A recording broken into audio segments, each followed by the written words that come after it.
Every Friday at 6:15 p.m., a broken widower entered a roadside diner and ordered dinner for a ghost. The entire town mocked him, until the night a ruthless billionaire heiress walked through those same doors after her luxury SUV broke down in a snowstorm. She was famous for destroying business rivals without mercy. He was a struggling single father who couldn't let go of the past. Neither of them expected that one conversation would shatter everything they thought they knew about survival, love, and the terrifying cost of living while pretending to be alive. Watch until the end, hit that like button, and comment what city you're watching from so I can see how far this story travels. The fluorescent lights inside May's diner hummed like dying insects trapped behind dirty plastic covers.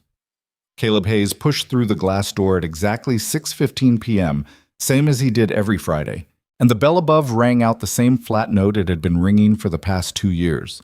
The November cold followed him inside, wrapping around his work boots and the frayed cuffs of his canvas jacket. He didn't look at anyone, not at May behind the counter, who had stopped asking him questions 6 months ago. Not at the couple in the corner booth who whispered and glanced his way like he was a museum exhibit. Not at the trucker by the window who shook his head slowly, the way people do when they've decided someone is too far gone to save. Caleb walked to the same table he always chose. Third booth from the door, cracked red vinyl seats, table surface scratched with initials from 20 years of bored high school kids. He sat down facing the door and placed his calloused hands flat on the table. His knuckles were split from today's work. He'd spent 8 hours tearing out rotten subfloor in a foreclosed house across town, breathing in decades of mold and mouse shit, and his shoulders ached in that deep way that never really stopped anymore. May appeared with her notepad, her face carefully neutral. She was 60-something, with gray hair pulled back tight and the kind of eyes that had seen enough small-town tragedy to know when to stay quiet. "Same as always, sheesh?" she asked, her pen already moving. "Yeah," Caleb said. His voice came out rougher than he intended. 2 plates. The meatloaf special. Mashed potatoes. Green beans. May wrote it down without comment. She'd given up trying to understand 2 years ago, right around the time the whole town had. She turned away, and Caleb heard the couple in the corner booth start whispering again. He caught fragments. "Still doing it. Needs help. That poor little girl." He clenched his jaw and stared at the menu holder on the table, even though he'd memorized every item years ago. The worst part wasn't that they talked. The worst part was that sometimes, late at night when Mia was asleep and the house was too quiet, he wondered if they were right. The door opened again. Cold air rushed in. Caleb didn't look up. "Jesus Christ, what a shithole," a woman's voice said, sharp and clear, cutting through the diner's low murmur like a knife through wet paper. That made Caleb look up. The woman standing in the doorway was wildly out of place. She wore a black wool coat that probably cost more than Caleb made in 3 months, tailored so perfectly it looked like it had been built around her body. Her dark hair was pulled back in a way that seemed effortless, but probably took 20 minutes and 3 products to achieve. She was maybe 30, with the kind of face that belonged on magazine covers. Sharp cheekbones, dark eyes that swept across the diner with immediate, calculated assessment. Behind her, through the still open door, Caleb could see a massive black SUV sitting at an awkward angle in the parking lot, one tire completely flat. "We don't have valet service," May said dryly from behind the counter. "But the door closes if you pull it." "Whoa." "Igor." The woman let the door swing shut and brushed snow off her shoulders with the casual disdain of someone who expected other people to handle inconveniences for her. She walked to the counter in heels that clicked against the linoleum like gunshots. "I need coffee," she said. "Black, and a phone charger if you have one." "We got coffee," May said. "No chargers. This isn't a Starbucks." My tashas. Clearly. The woman's eyes swept the diner again, landing briefly on Caleb before moving on. "How long until a tow truck can get here?" "In this weather?" May poured coffee into a chipped mug. "Hour, maybe 2. Depends if Jerry's sober." The woman's expression tightened just slightly, the only crack in her polished exterior. She took the mug without thanking May and turned to survey the seating options. The couple in the corner booth stared at her with the same slack-jawed expression that locals always got when someone from outside their zip code appeared. The trucker was asleep now, head tilted back, mouth open. The woman walked past empty tables and slid into the booth directly across from Caleb's, one row over, close enough that he could smell her perfume, something expensive that smelled like cedar, and something darker he couldn't identify. She pulled out her phone, frowned at the screen, then set it face down on the table with enough force to make the salt shaker jump. May appeared at Caleb's table carrying 2 plates. She set them down with practiced efficiency, one in front of Caleb, one across from him in the empty seat. Steam rose from both. "Eat it while it's hot," May said, and walked away. The woman in the next booth watched this entire exchange. Caleb felt her eyes on him as he picked up his fork and started cutting into the meatloaf. He didn't look at the second plate. He never looked at it directly. "Stood up, Caleb paused mid-chew. The woman was leaning slightly into the aisle between their booths, looking at him with expression that wasn't quite curiosity and wasn't quite judgment. "Excuse me?" Caleb said. "Your date." She gestured toward the untouched plate with her coffee mug. "Stood you up?" "No." "Then you're optimistic." Caleb set down his fork. "I'm not having this conversation. Why order 2 meals? Why sit next to a stranger instead of finding your own table? The light's better here." She took a sip of coffee, watching him over the rim. "Plus, you looked interesting." "I'm not." "Most interesting people say that." Caleb returned to his meatloaf, chewing slowly, deliberately ignoring her.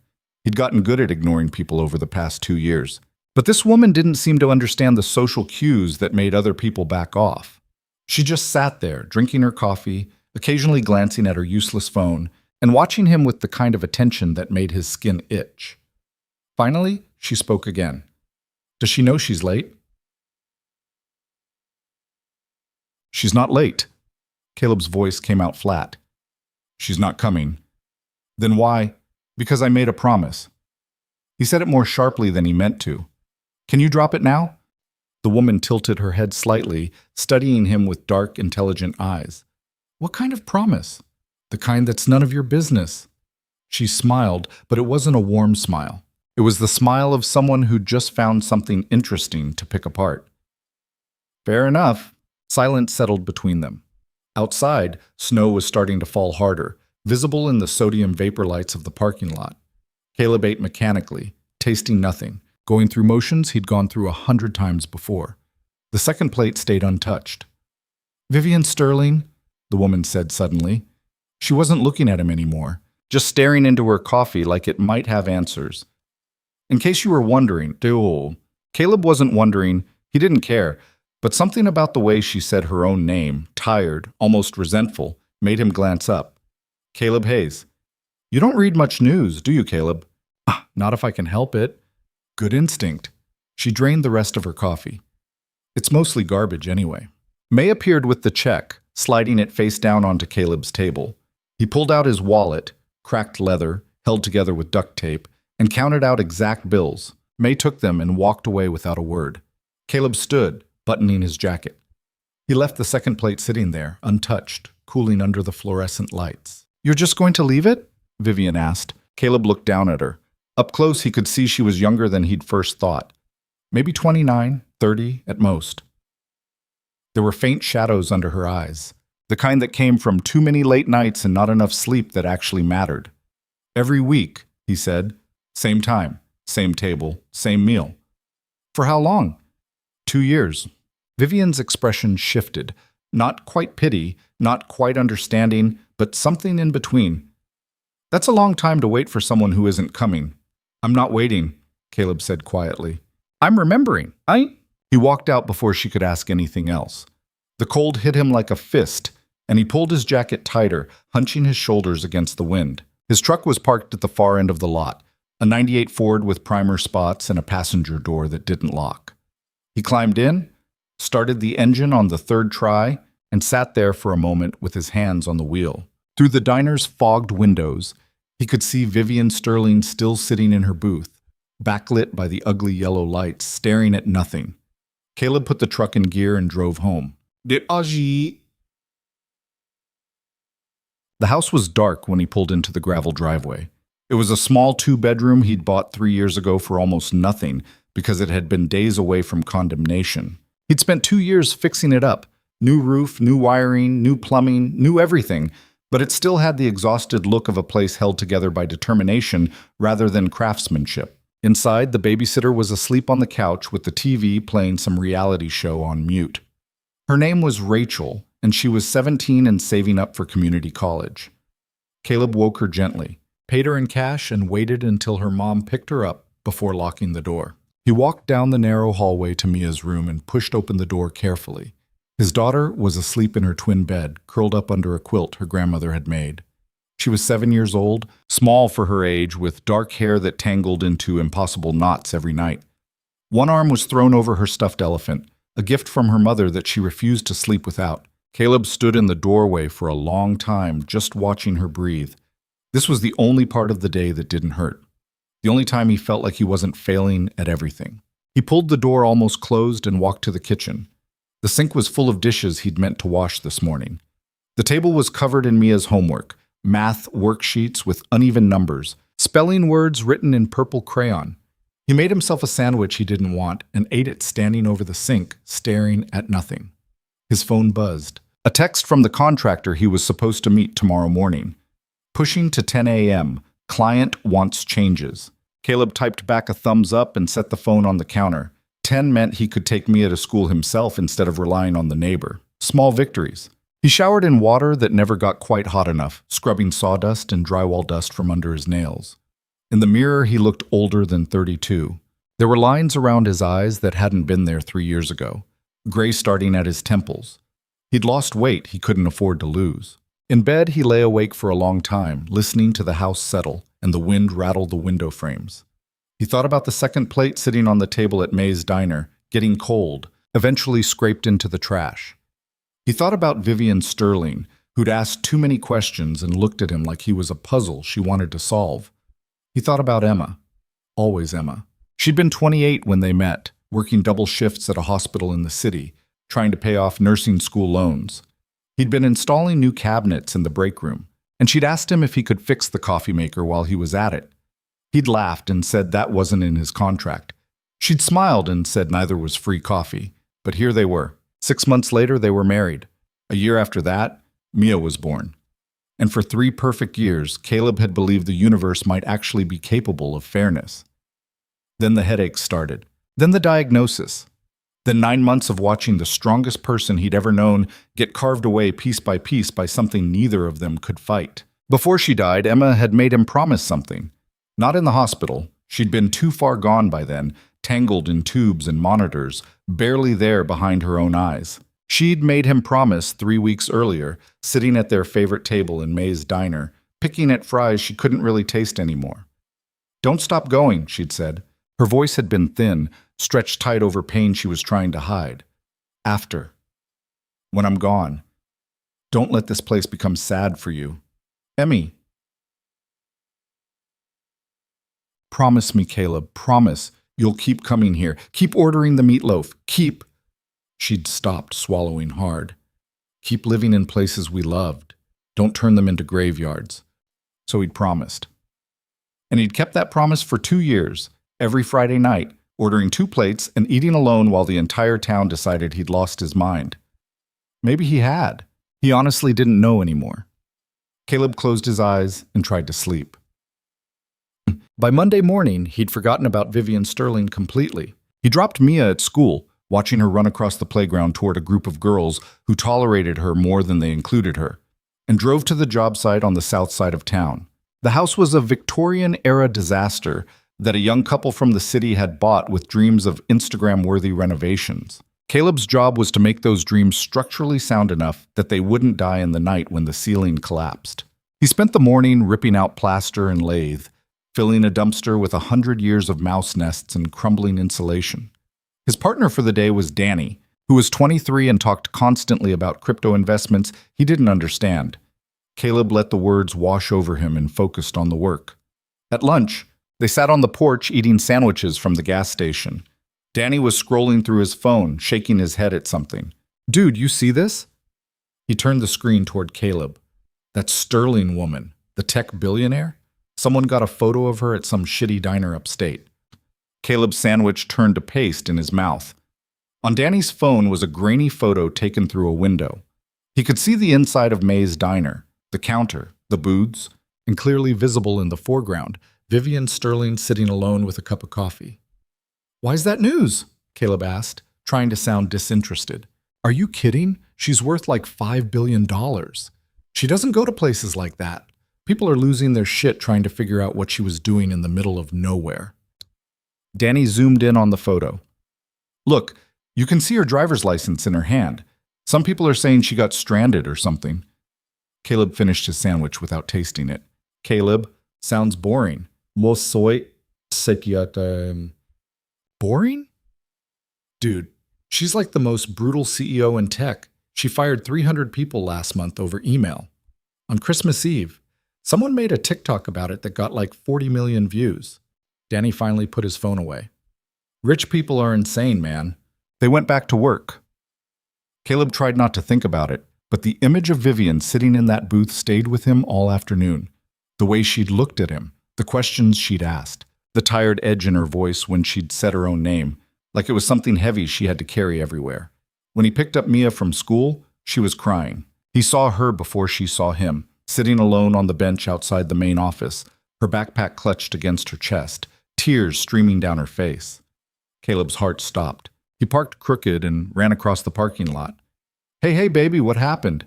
He knelt in front of her, checking her over for injuries, finding none. "Are you hurt?" Mia shook her head, sobbing too hard to talk. The principal appeared in the doorway. Mrs. Chen, a thin woman with kind eyes and no patience for bullshit. "Mr. Hayes, good. Come inside, please." Caleb looked between her and Mia. "What happened?" "Inside, please." He picked up Mia. She was getting too big for this, but she wrapped her arms around his neck and pressed her face into his shoulder, and followed Mrs. Chen into the office. They sat in uncomfortable plastic chairs while Mia cried silently against his chest. "There was an incident at recess," Mrs. Chen said carefully. "Some of the older girls were asking Mia about you, about your Friday dinners at the diner." Caleb's jaw tightened. "What did they say?" "They called her father crazy. They said—" Mrs. Chen paused, choosing words. "They said mean things, children things." Mia pushed one of them, and the girl fell and scraped her knee. "We have a zero-tolerance policy for violence, so—" "She pushed her?" Caleb's voice came out harder than he meant. "That's it? Word should have got my daughter in trouble for defending herself against bullies. Mr. Hayes?" "No." Caleb stood up, still holding Mia. "You want to talk about zero tolerance? How about zero tolerance for the kids who were tormenting her? Or are they too important because their parents write checks to the PTA?" Mrs. Chen's expression hardened. "I understand you're upset. Do you? Because from where I'm sitting, it looks like my daughter gets punished for being different while everyone else gets to be cruel for free." "Mr. Hayes, if you calm down—" "I am calm," Caleb said, even though he wasn't. "We're leaving. If you want to suspend her, send me the paperwork. Otherwise, we're done here." He walked out before she could respond, carrying Mia across the parking lot and buckling her into the truck. She'd stopped crying, but her face was red and splotchy, and she wouldn't look at him. "I'm sorry," she whispered as he started the engine. "For what?" "For pushing Lacey, for getting in trouble, for—" Her voice cracked. "For having a crazy dad." Caleb's hands tightened on the steering wheel. He wanted to tell her he wasn't crazy. He wanted to explain that promises mattered, that keeping Emma's memory alive was important, that grief didn't make someone broken. Instead, he said, "You're not apologizing for defending yourself. And I'm not crazy." "Then why does everyone say you are?" Caleb didn't have an answer. He drove them home in silence. That Friday, Caleb almost didn't go to the diner. He thought about it all week. About Mia crying on the bench. About Mrs. Chen's carefully neutral expression. About the way the whole town looked at him like he was something broken that needed fixing. Maybe they were right. Maybe this ritual he'd been maintaining for 2 years was just an elaborate way of refusing to move forward. Maybe Emma would be disappointed in him for getting stuck. But when Friday night came and the clock hit 6 p.m., Caleb found himself pulling on his jacket anyway. Mia was at Rachel's house for a sleepover, the first one she'd been invited to in months, and Caleb had practically shoved her out the door with her overnight bag. He'd take any sign that the other kids might start treating her normally again. The diner was nearly empty when he arrived. May gave him her usual nod. The same trucker was in the same spot. Caleb walked to his booth, sat down, and waited. May brought the menus he didn't need. Same? Caleb opened his mouth to say yes. Then he stopped. Actually, he said slowly, just one plate tonight. The special. May's eyebrows went up slightly. It was the most expression he'd seen from her in 2 years. You sure? Yeah, just one. She wrote it down and walked away. Caleb sat there feeling like he'd just stepped off a cliff and was waiting to find out if there was ground below or just endless falling. His hands were shaking. He pressed them flat against the table. The door opened. Cold air rushed in. Caleb looked up out of habit and felt his stomach drop. Vivian Sterling stood in the doorway, scanning the diner. She was dressed differently tonight. Jeans, a sweater, a more casual coat, but she was unmistakably the same woman. Her eyes found Caleb, and something flickered across her face. Recognition, decision. She walked straight to his table and slid into the booth across from him. Hi, she said. Caleb stared at her. What are you doing here? Eating dinner? This is 40 miles from anywhere. There's no reason for you to be here. Vivian picked up the menu, studied it like she hadn't already seen it last week. Maybe I like the coffee. Nobody likes the coffee here. True? She set down the menu. Okay, you want the truth? I couldn't stop thinking about you. Caleb's first instinct was to stand up and leave. His second instinct was to ask why. He did neither. He just sat there, tired and confused and completely unprepared for this conversation. That's weird, he finally said. Is it? Vivian leaned forward slightly. You show up every week and order dinner for someone who died. That's a lot more interesting than anything happening in my life. My grief isn't entertainment. I didn't say it was. Her voice was sharp now, defensive. I said it was interesting. There's a difference. May appeared with Caleb's plate, one plate, just for him, and set it down with a meaningful look that clearly said, "What the hell is happening?" Caleb had no answer for her. You want anything? May asked Vivian. Coffee. And Vivian glanced at Caleb's plate. Whatever he's having. May walked away. Vivian folded her hands on the table and looked at Caleb with those dark, intelligent eyes that seemed to see too much. Why just one plate tonight? She asked. Why do you care? I don't know. She said it like she was genuinely surprised by her own answer. I really don't know, but I do. Caleb picked up his fork, but he didn't start eating. The meatloaf sat there steaming, and all he could think about was Emma sitting across from him 3 years ago, laughing at something stupid he'd said, stealing fries off his plate, even though she'd ordered her own. My wife died, he said quietly. 2 years ago. Cancer. She made me promise I'd keep coming here, keep ordering her favorite meal, keep living instead of turning everything we loved into a graveyard. Vivian didn't say she was sorry. She didn't say anything for a long moment. Then, that's why you order 2 plates. Ordered, Caleb corrected. Past tense. I just changed it. Why tonight? Because my daughter got suspended from school for pushing a kid who called me crazy. Because the whole town thinks I've lost my mind. Because... He stopped, jaw working. Because maybe they're right. They're not. You don't know me.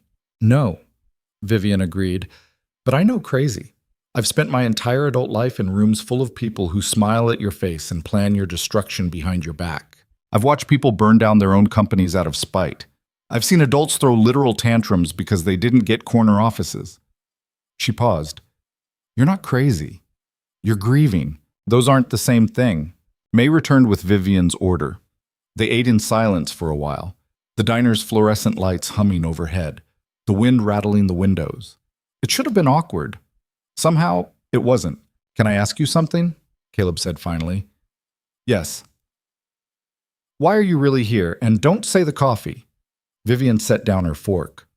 For the first time since Caleb had met her, she looked uncertain, vulnerable. Because last week, she said slowly, sitting in this shitty diner in the middle of nowhere, I had the first honest conversation I've had with another human being in 5 years. And when I got back to the city, back to my office and my board meetings, and my assistant managing my schedule in 6-minute increments, she stopped.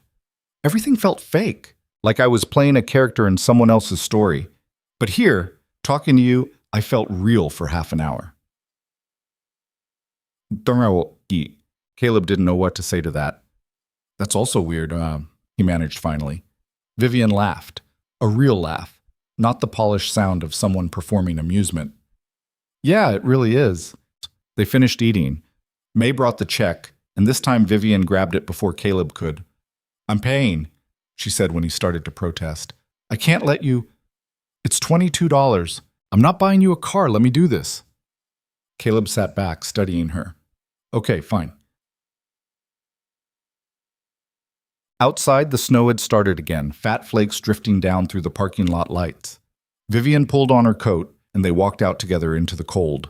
Her SUV was parked next to his truck. The tire had been fixed, but the vehicle still looked absurdly out of place. Same time next week? Vivian asked. Caleb should have said no. Should have told her this was weird and inappropriate and he didn't need a billionaire project in his life.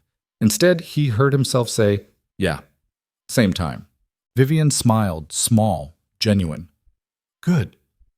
She got in her SUV and drove away, leaving Caleb standing in the parking lot, snow collecting on his shoulders, wondering what the hell he'd just agreed to. The following Friday, Caleb arrived at the diner 10 minutes early and immediately regretted it.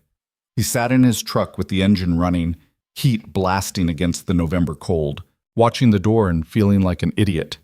What was he doing? Waiting for a billionaire to show up for dinner like they were friends? Like this was normal? He was about to leave when the black SUV pulled into the lot. Vivian got out wearing the same casual clothes from last week. Jeans, boots, a dark coat, and Caleb realized she'd probably bought them specifically for these trips. Like she needed a costume to pretend to be regular. The thought should have annoyed him. Instead, it made something in his chest twist sideways. He climbed out of his truck and met her halfway across the parking lot.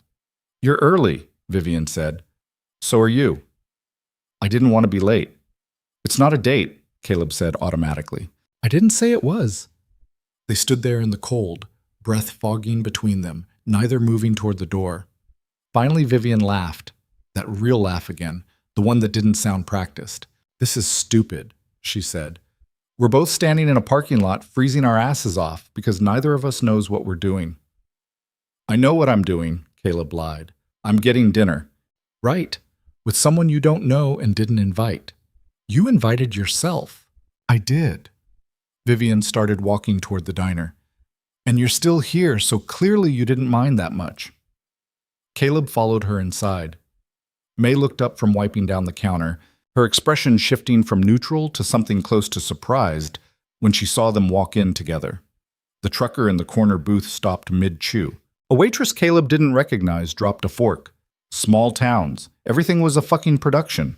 They sat in Caleb's usual booth. May appeared almost immediately, coffee pot in hand, eyes moving between them like she was trying to solve a math problem. 2 plates tonight? She asked Caleb. He hesitated. Vivian was watching him, her expression carefully blank, giving him space to decide. 2 plates, Caleb said finally. But we're both eating. May poured coffee for both of them without comment and walked away. Caleb wrapped his hands around the mug, feeling the heat seep into his calloused palms. Across from him, Vivian pulled off her coat and folded it neatly beside her. So, she said, how was your week? Are we really doing small talk? Would you prefer awkward silence? Honestly, kind of. Vivian smiled into her coffee. My week was terrible. My CFO resigned because I wouldn't approve his request to expense a private jet for a meeting that could have been an email. My board is threatening a vote of no confidence. And someone leaked internal documents to the press that make me look like I'm running a sweatshop. Are you? No, but I'm running a company that expects results, and apparently that makes me a monster. She took a sip of coffee, winced. This is worse than I remembered. Then why drink it? Because it's real. Everything else in my life is designed to taste perfect and mean nothing. But chats. May brought their food. 2 plates of meatloaf, mashed potatoes, green beans that looked like they'd been boiled into submission. Caleb picked up his fork and started eating. Vivian did the same, and for a few minutes they just sat there in comfortable silence while the diner hummed around them. My daughter came home yesterday, Caleb said finally. Caleb, and told me she doesn't want to go to school anymore. Vivian set down her fork. Because of the suspension? Because of everything. The staring, the whispers, the way other kids' parents look at her like she's contagious. He pushed his mashed potatoes around his plate. She's 7 years old. She shouldn't have to carry my shit. What did you tell her? That people are cruel when they don't understand something. That being different isn't the same as being wrong. Caleb met Vivian's eyes. But I don't know if I believe that anymore. You should. Why?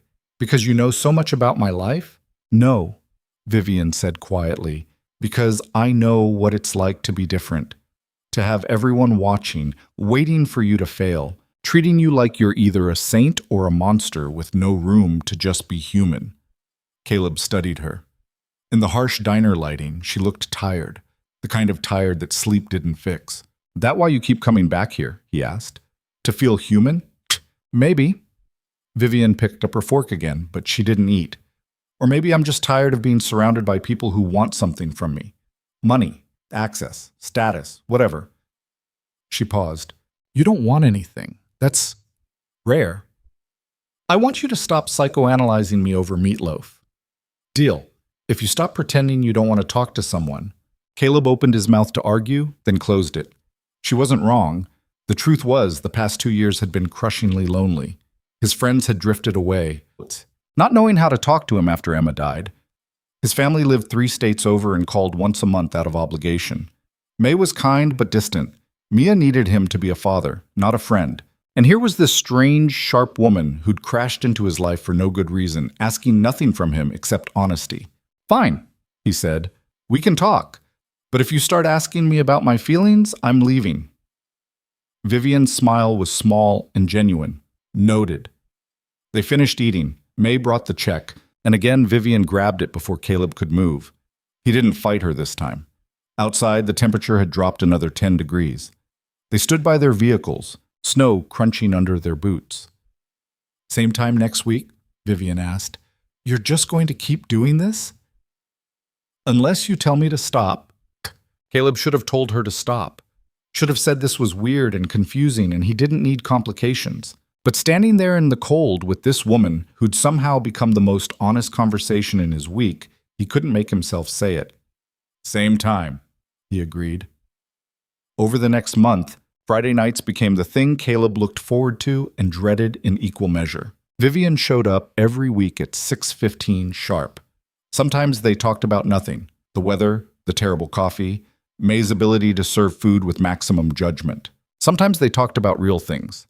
Vivian told him about board meetings that felt like gladiator fights, about the weight of making decisions that affected thousands of jobs, about the particular loneliness of being 29 years old and unable to trust anyone. Caleb told her about Mia's bad dreams, about the house projects he couldn't afford to finish, about the way grief ambushed him at random moments, in the grocery store, at stoplights, folding laundry.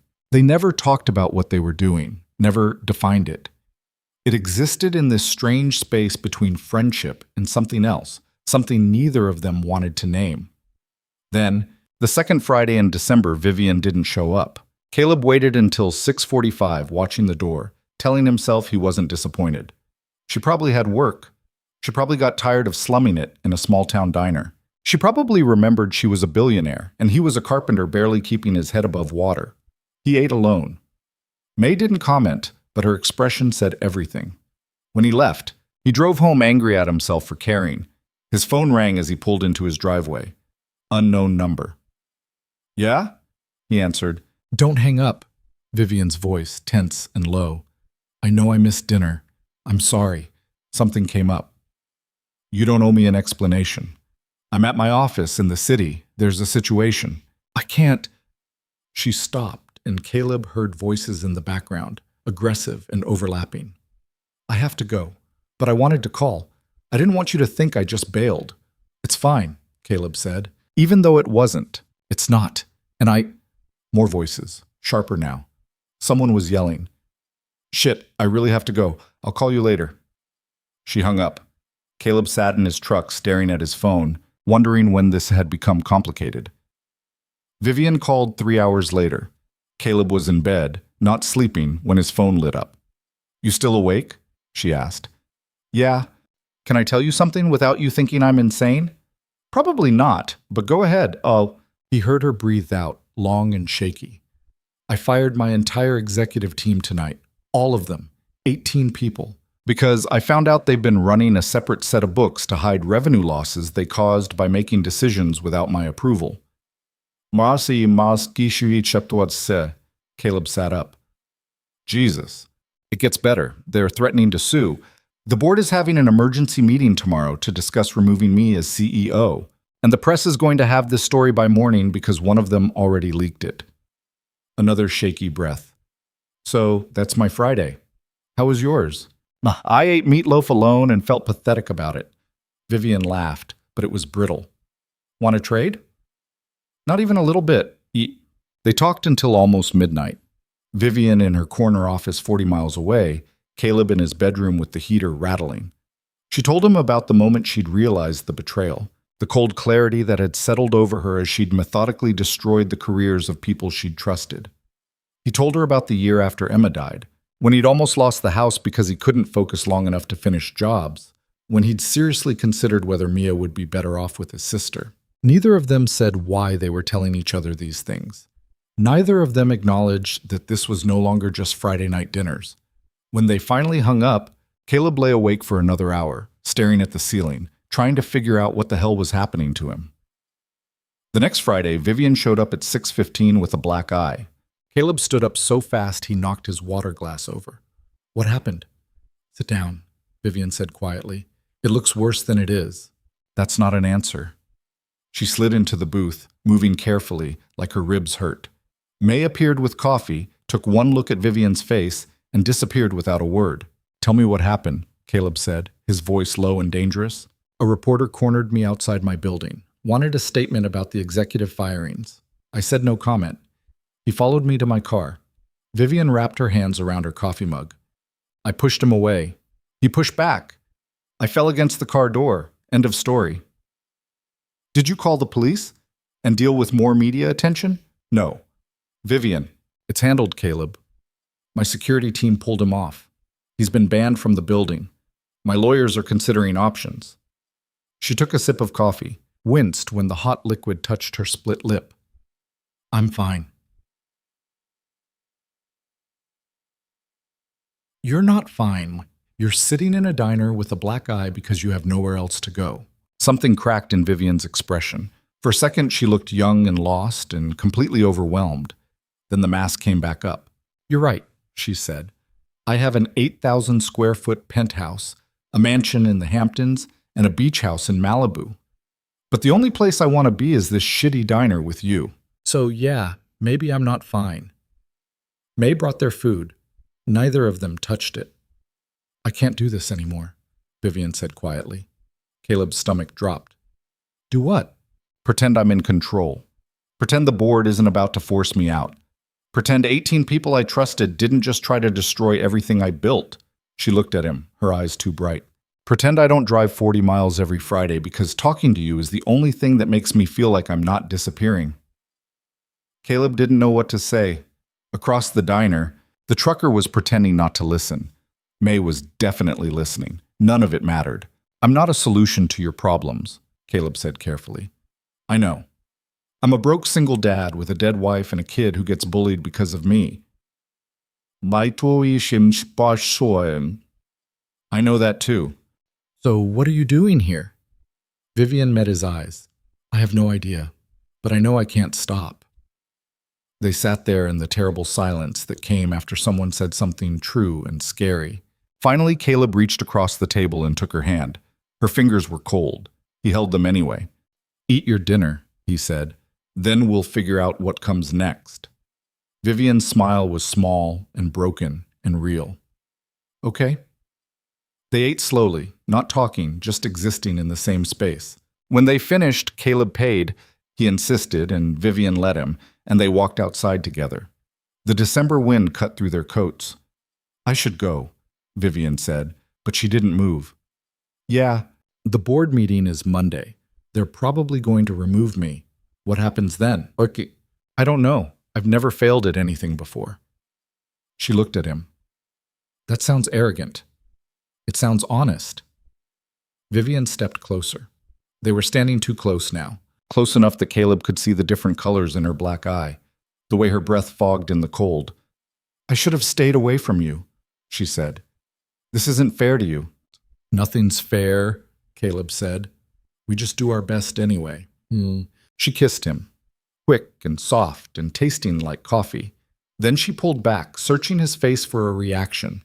Caleb's heart was hammering. That was a mistake, Vivian finished. I know. I'm sorry. I was going to say unexpected. They stood there, frozen, neither backing away.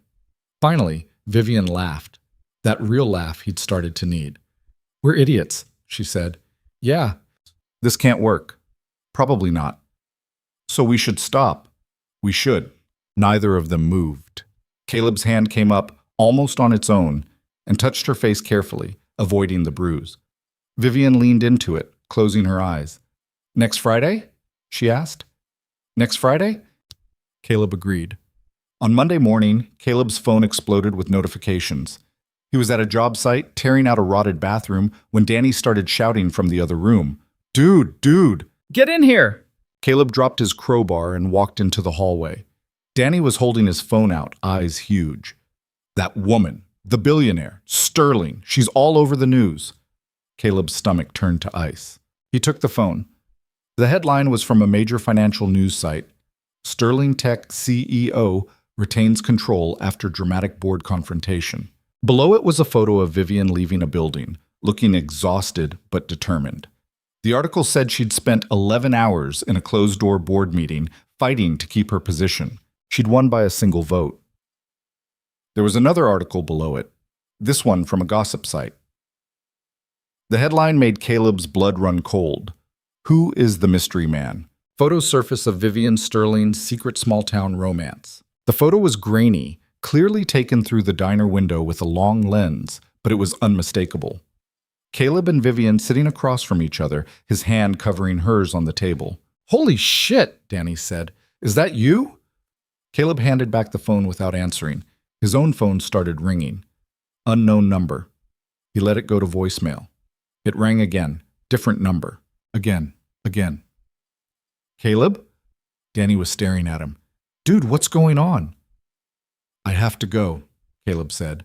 He left the job site, got in his truck, and drove. Not home. Reporters might be there.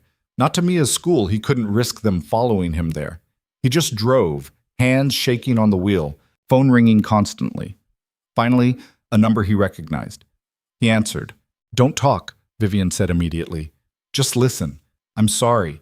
I didn't know there were photographers. My security is handling it, but the photos are already everywhere. I'm sending someone to your house to make sure no one bothers you or Mia. And I need you to know... Stop, Caleb said. Caleb, I can't do this. The words came out harsh. I have a daughter. I have a life that's already too complicated. I can't have reporters following me. I can't have Mia seeing her dad in tabloids. I can't. I know, Vivian said quietly. I know, and I'm sorry, but it's too late to take it back. Caleb pulled over on the side of the road. His chest felt too tight. This was a mistake. Was it? Yes, all of it. I should have told you to leave after that first night. But you didn't. I should have. Silence stretched between them. Finally, Vivian spoke, her voice steady but hollow. Okay, she said.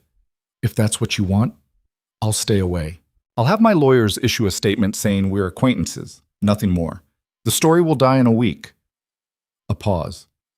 But I need to know if that's really what you want, or if you're just scared. Does it matter? To me? Yes. Caleb closed his eyes. He thought about Emma, about the promise he'd made to keep living. He thought about Mia, who deserved a father who wasn't afraid of everything. He thought about Vivian, who'd somehow become the first person in 2 years who made him feel like he could breathe. I don't know what I want, he said finally. Then figure it out, Vivian said. Because I'm done apologizing for giving a shit about someone. If you want me gone, say it clearly. But don't hide behind your daughter or your dead wife or your fear of what people think. She hung up. Caleb sat in his truck on the side of the road for a long time, phone silent in his lap, trying to remember how to breathe. That Friday, he went to the diner alone. Vivian wasn't there. He ordered one plate, ate mechanically, paid and left. The next Friday, same thing. The third Friday, Mia asked if she could come with him. Why? Caleb asked, surprised. She'd never shown interest before. Because you're sad when you come home, Mia said simply. Maybe if I come, you'll be less sad. So he took her. She ordered chicken fingers and told him about a book she was reading, and Caleb tried to focus on his daughter instead of the empty booth across the aisle where a woman with dark eyes and too many problems had somehow become essential to his life. They were almost finished eating when the door opened and Vivian walked in. She looked different, thinner, tired, but she walked straight to their table and stopped, looking between Caleb and Mia. Hi, she said. Mia stared at her with wide eyes. Are you the lady from the pictures? Mia, Caleb started. Yes, Vivian said. I'm that lady. Are you Dad's girlfriend?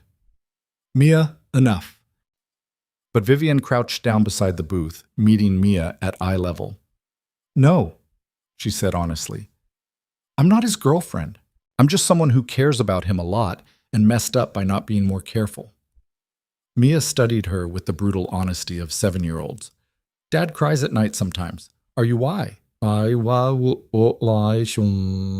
Caleb felt his face go hot. Mia, stop. It's okay, Vivian said quietly. She looked at Mia. Maybe partly, but your dad has lots of reasons to be sad. I'm just one more thing that got complicated. He's sad a lot, Mia said, since Mom died, but he was less sad when you started coming here. Nobody said anything. May had stopped pretending to clean and was openly watching now. The trucker had given up all pretense. This was officially a public spectacle. Can I talk to your dad alone for a minute? Vivian asked Mia. Mia looked at Caleb. He nodded. She slid out of the booth and went to sit at the counter, where May immediately gave her a cookie and a conspiratorial look. Vivian slid into Mia's vacated seat. Up close, Caleb could see she'd been crying recently. Her eyes were red, her face pale. I thought you weren't coming back, Caleb said. I wasn't.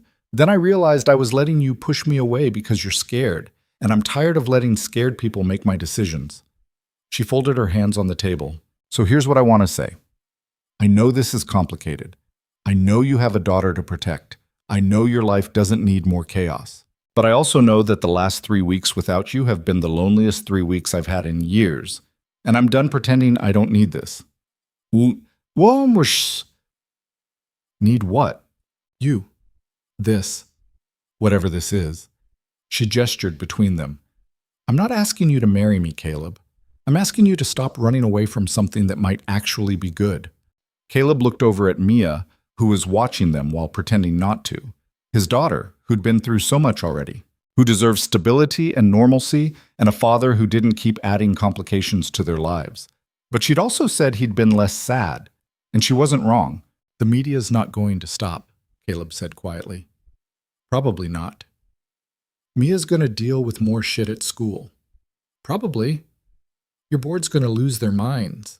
Already have. Vivian's smile was small. Are you done listing reasons why this is a terrible idea? I have more. I bet you do. She reached across the table, palm up, waiting. Caleb stared at her hand. 2 years ago, Emma had made him promise to keep living. He'd kept that promise the only way he knew how, by going through motions, maintaining rituals, existing, but not really living. And then this impossible woman had walked into his life and reminded him what it felt like to actually want something. He put his hand in hers. This is probably a mistake, he said. He said, almost definitely. We're going to regret it. Most likely. But I'm tired of being safe. Vivian's smile was real this time, bright and relieved.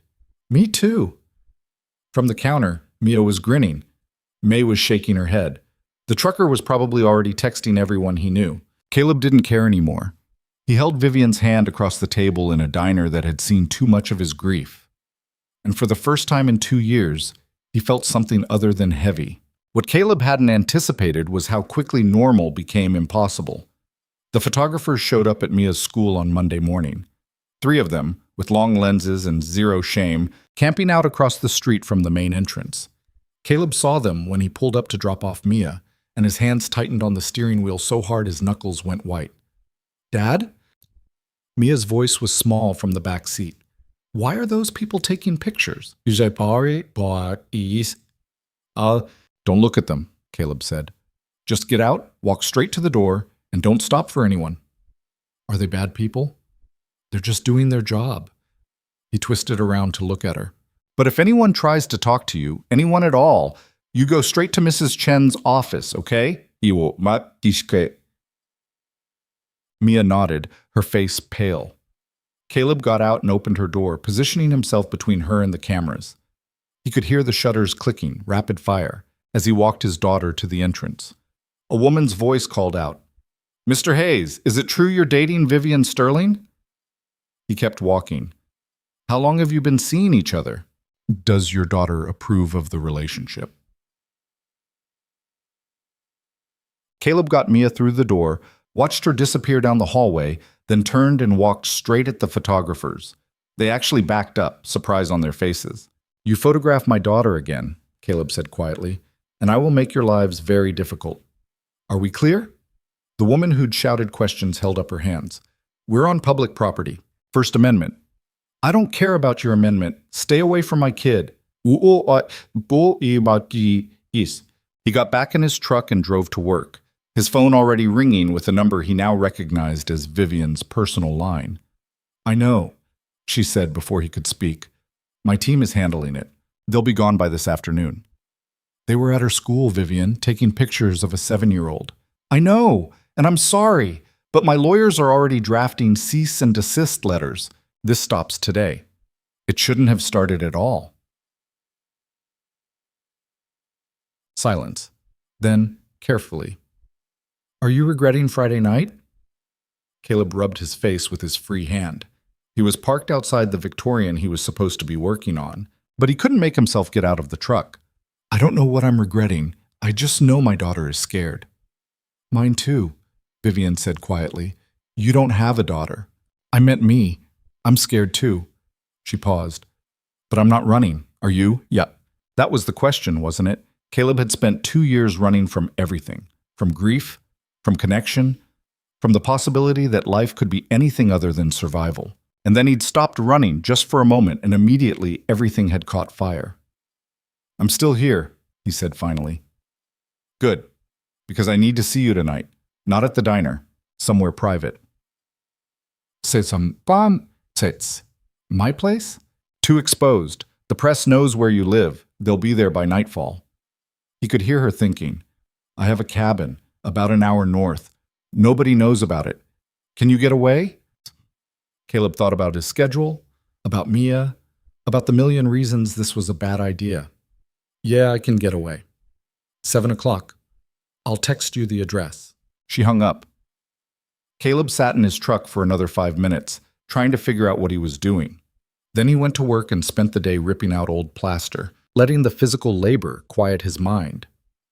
The cabin was nothing like what Caleb expected. He'd been imagining some billionaire mansion in the woods, all glass and modern architecture. Instead, he found an actual cabin, small, wood-sided, tucked into a grove of pines at the end of a dirt road that his truck barely handled. Vivian's SUV was already there, parked beside a stack of firewood that looked professionally arranged. Warm light spilled from the windows. Caleb grabbed the six-pack he'd picked up on the way and walked to the door. It opened before he could knock. Vivian stood there in jeans and a sweater, her hair down for once, loose around her shoulders. She looked younger like this, less like a CEO and more like a person. "You found it," she said. "GPS almost sent me into a creek." "Yeah, the directions are deliberately bad." She stepped back to let him in. "Keeps people from showing up unannounced." The inside was small and cozy, stone fireplace, worn furniture, shelves full of paperback books. A fire was already going, snapping and popping. It smelled like wood smoke and old pine. "This doesn't match your aesthetic," Caleb said, setting down the beer. "It was my grandmother's. She left it to me when she died." Vivian pulled 2 bottles from the six-pack, twisted off the caps with her hands. It's the only place I own that feels like mine. She handed him a beer and they stood there awkwardly, like teenagers who didn't know what to do now that they were alone together. Finally, Caleb laughed. "This is weird," he said. "So weird." Vivian sat on the couch, tucking her legs under her. "I brought you here to talk, and now I don't know what to say." Caleb sat in the armchair across from her. "You could start with what happened with the photographers. They're gone. My lawyer scared them off with enough legal threats that they won't be back." She took a drink. "But there will be others. Different ones. This isn't going away." "How do you live like this, Eb?" "I don't know. I've been doing it so long I forgot there was another way." She stared into the fire. "When I started my company, I was 23. I had an idea and no money and a chip on my shoulder the size of a building. I worked 100-hour weeks, slept in my office, ate ramen for every meal, and when it finally took off, when I finally had money and power and respect, I thought I'd won." "But you didn't?" "No. I just traded one prison for another. Now I have money, but I can't trust anyone. I have power, but everyone wants to take it from me. I have respect, but it's based on fear, not anything real." She looked at him.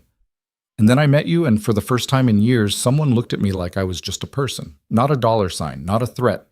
Just me." Caleb didn't know what to say to that.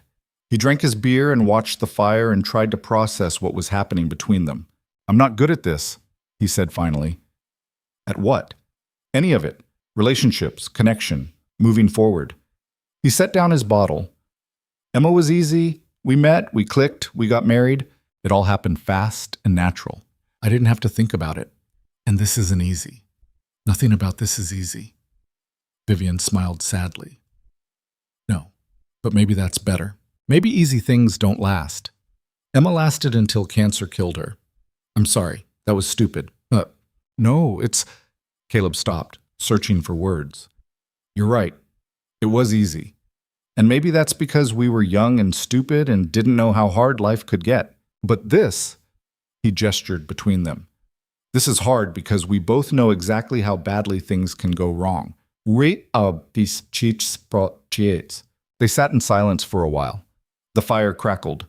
Outside, wind moved through the pines with a sound like rushing water. Vivian got up and brought the rest of the six-pack to the coffee table, then sat on the couch again, closer to Caleb's chair this time. "Can I ask you something?" she said. "Yeah." "When you look at me, do you see her?"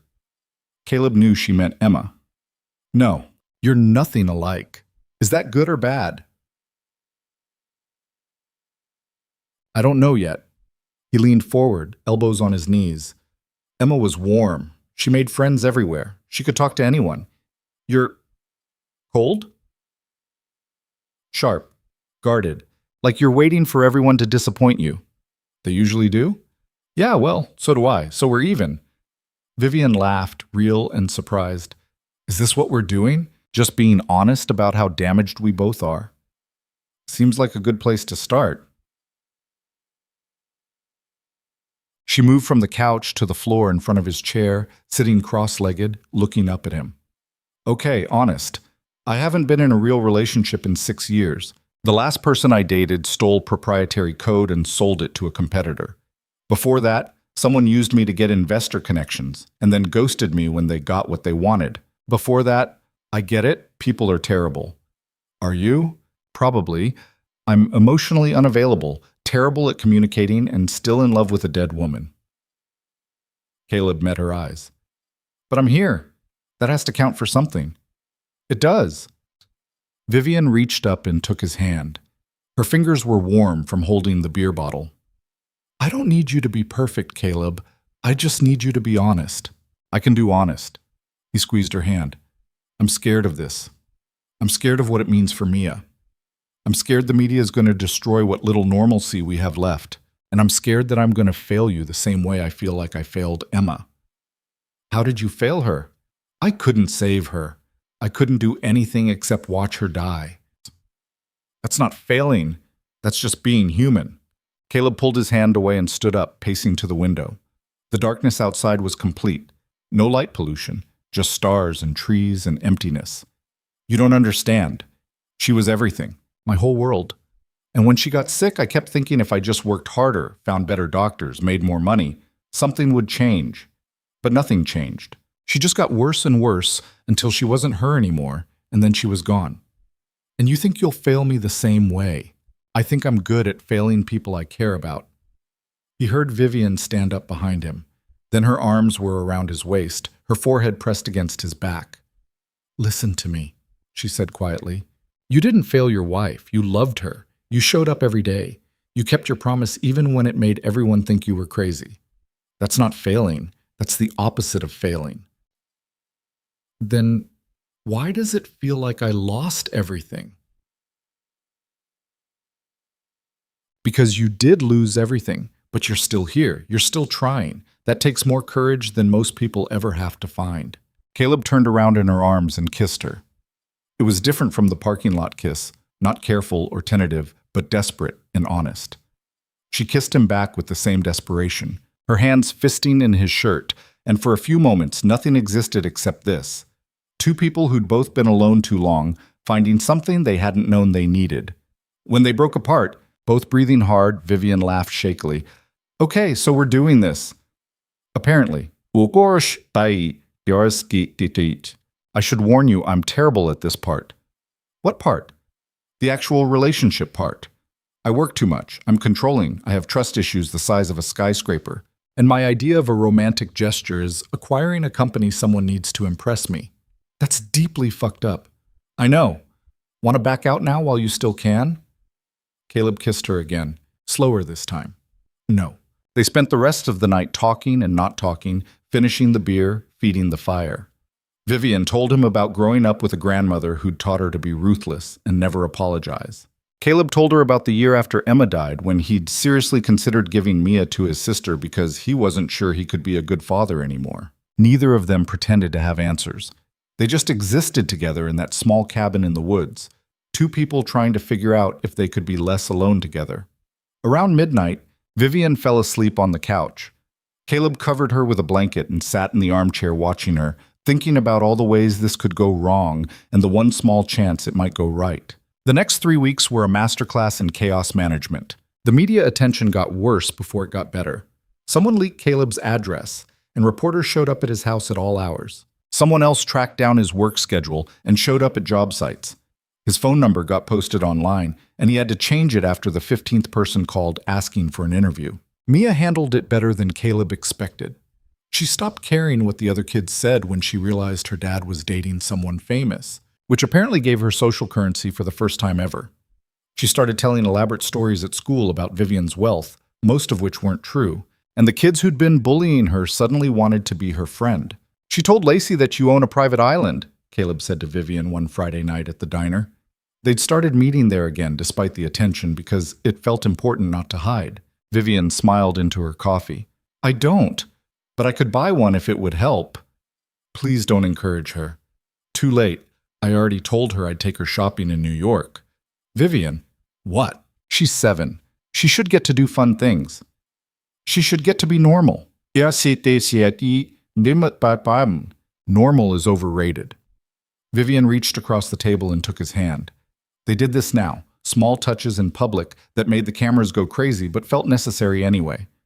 Besides, she's not normal anymore, neither are you. We might as well embrace it. Caleb wanted to argue, but he was too tired. Work was suffering because he kept having to deal with media bullshit. He'd lost 2 contracts because clients didn't want the publicity.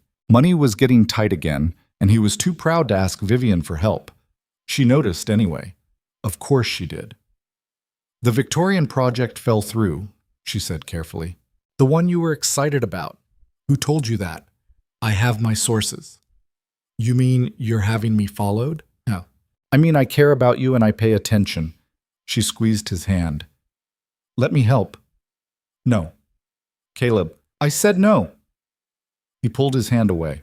I'm not your charity case. That's not what I meant. Then what did you mean? Because from where I'm sitting, it sounds like you're trying to throw money at my problems. I'm trying to support you. I don't need your support. I need people to leave me alone so I can do my job. He stood up, throwing money on the table, and walked out. The cameras caught him leaving alone, Vivian sitting in the booth looking hurt and angry. By morning, the photos would be everywhere with speculation about their first fight. Caleb didn't care. He drove home and lay awake in bed, staring at the ceiling, wondering how long before this whole thing collapsed under its own weight. Vivian didn't call, didn't text. For 3 days there was silence, and Caleb told himself he was relieved. This proved his point. They were from different worlds. It was never going to work. On the 4th day, Mia came home from school and announced she'd been invited to a birthday party. "Whose party?" Caleb asked. "Madison's. She's in my class. The party's at the zoo." Mia was practically vibrating with excitement. "Can I go? Please?" Caleb's chest hurt. Madison was one of the kids who'd been cruel to Mia after Emma died, who'd made fun of her clothes and her lunch and the fact that her dad was weird. Now suddenly Mia was invited to her party? "I don't know, baby," he started. "Please, Dad. Everyone's going. If I don't go, they'll think I'm weird again." "You're not weird, but they think I am. And if I go to this party, maybe they'll stop thinking that." Caleb looked at his daughter, 7 years old, desperate to be normal, willing to pretend to be friends with people who'd hurt her just so she'd fit in. And he realized with horrible clarity that his relationship with Vivian had made everything worse for her, not better. "Okay," he said. "You can go." Mia threw her arms around him. "Thank you, thank you, thank you." That night, after she was asleep, Caleb called Vivian. She answered on the first ring. "Hi," she said carefully. "I'm sorry. For the other night, for being an asshole." "You weren't an asshole, you were proud. There's a difference." "Maybe, but I shouldn't have walked out." Silence for a moment, then. "I shouldn't have offered money. I know that's not what you need." "What do I need?" "The same thing I do. Someone who shows up. Someone who doesn't run when things get hard." Caleb closed his eyes. "I'm not good at that." "Neither am I, but we could try together." "Yeah, we could try." They talked for an hour about nothing and everything. About Mia's party, about Vivian's latest board crisis, about the reporters who were finally starting to lose interest as the story got old. It felt normal. As normal as anything between them could feel. "Come to New York this weekend," Vivian said suddenly. "Both of you. I want to show Mia the city." "I don't know. Please. I know it's a lot. But I want her to see that this isn't all cameras and chaos. I want her to see why I love it there." Caleb thought about his daughter, desperate to fit in, willing to go to a party thrown by someone who'd been cruel to her. Maybe what she needed wasn't to fit in. Maybe what she needed was to see that there were bigger things to be than just normal. "Okay," he said. "We'll come." The trip to New York was everything Caleb feared and nothing like he expected. Vivian sent a car to pick them up, an actual car with a driver, which made Mia's eyes go huge. The drive took 3 hours, and Mia spent the entire time with her face pressed to the window, watching the landscape change from rural to suburban to city. Vivian met them at her penthouse. It was exactly as absurd as Caleb had imagined. Floor-to-ceiling windows, modern furniture that probably cost more than his truck, art on the walls that looked like it belonged in museums. Mia walked around touching everything carefully, like she might break something just by breathing on it. "Your house is huge," she announced. "It's too big," Vivian said. "I mostly live in 3 rooms and ignore the rest." "Can I see your closet?" Vivian laughed. "Come on." She led Mia down a hallway while Caleb stood in the living room feeling wildly out of place. The city stretched out below, a million lights in the growing darkness. He could see other buildings, other lives, all stacked on top of each other in ways that made his small town feel like another planet. "Dad!" Mia's voice echoed from somewhere deep in the apartment. "She has a chandelier in her bathroom." Caleb followed the sound and found them in a bedroom that was bigger than his entire house. Mia was trying on a scarf that probably cost a month's rent, dancing in front of a mirror. Vivian was sitting on the bed, watching her with an expression Caleb couldn't quite read. "She's never seen anything like this," Caleb said quietly. "Neither have I, really." Vivian stood up, walked to where he was leaning against the doorframe. "I bought this place 5 years ago because I was supposed to. Because successful people have penthouses. But I've never brought anyone here except business associates. Why bring us? Because I wanted you to see this part of my life. The real part, not the part that ends up in magazines. She looked at Mia, still spinning in front of the mirror, and because I wanted her to see that she can be anything, that coming from a small town doesn't mean she has to stay small. Something in Caleb's chest cracked open. He pulled Vivian close and kissed her forehead. Thank you. Motbot. That weekend, Vivian showed them New York the way someone who actually lived there would. No tourist traps, no Broadway shows. Instead, they went to a dumpling place in Chinatown where Vivian knew the owner. They walked through Central Park and fed the ducks. They went to a bookstore that was 3 stories tall, and Vivian bought Mia an armload of books without asking prices. On Saturday night, they ordered pizza and ate it on the floor of Vivian's living room while Mia asked 1,000 questions about being rich. Vivian answered everyone honestly, not sugarcoating the loneliness or the pressure or the way money made some things easier and others infinitely harder. Do you ever wish you were normal? Mia asked. Every day, Vivian said. But then I remember normal is just what most people are, not what everyone has to be. Dad says being different is okay. Your dad's right. Mia looked between them. Are you going to get married? Caleb choked on his pizza. Vivian's eyes went wide. We just started dating. But you're old, Mia said seriously. You should probably hurry up. I'm 30, Vivian said. That's old. Jesus, kid, Caleb managed. Can we not plan my wedding right now? But Mia just shrugged and went back to her pizza, and Caleb caught Vivian's eye across the coffee table. She was trying not to smile. Later, after Mia was asleep in the guest room, Caleb and Vivian stood at the windows looking out at the city. She leaned against him, and he wrapped his arms around her waist. Thank you for this weekend, he said. Thank you for coming. Mia's never been this happy. What about you? Caleb thought about it, about the fear that had been his constant companion for 2 years, about the grief that still ambushed him at random moments, about how terrifying it was to care about someone again. I'm getting there, he said finally. They stood there in the darkness, the city alive below them, and Caleb let himself believe for the first time that maybe moving forward didn't mean leaving Emma behind. Maybe it just meant making room for more life in the space she'd left. On Sunday, they drove home. Mia fell asleep in the back seat halfway there, and Caleb and Vivian talked quietly in the front. I have to go to London next week, Vivian said. Board meeting with our European division. I'll be gone for 10 days. Caleb's stomach dropped. 10 days? I know, it's terrible timing, but I can't get out of it. It's fine, we'll be fine. Will you? She looked at him. Because we've never been apart this long, not since we started. Dating, you can say it.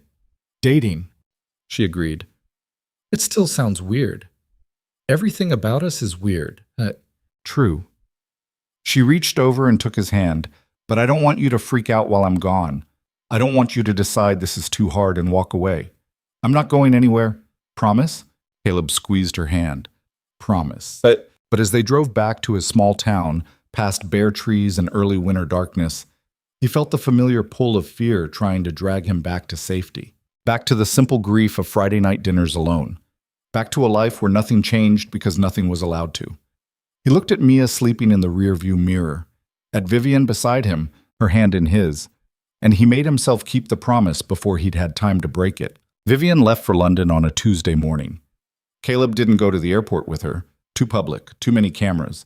But she called him from the gate while waiting to board. Mia's still asleep, Caleb said, standing in his kitchen with coffee he wasn't drinking. I would have woken her up if I'd known you were calling. Don't. Let her sleep. I just wanted to hear your voice before I got on the plane.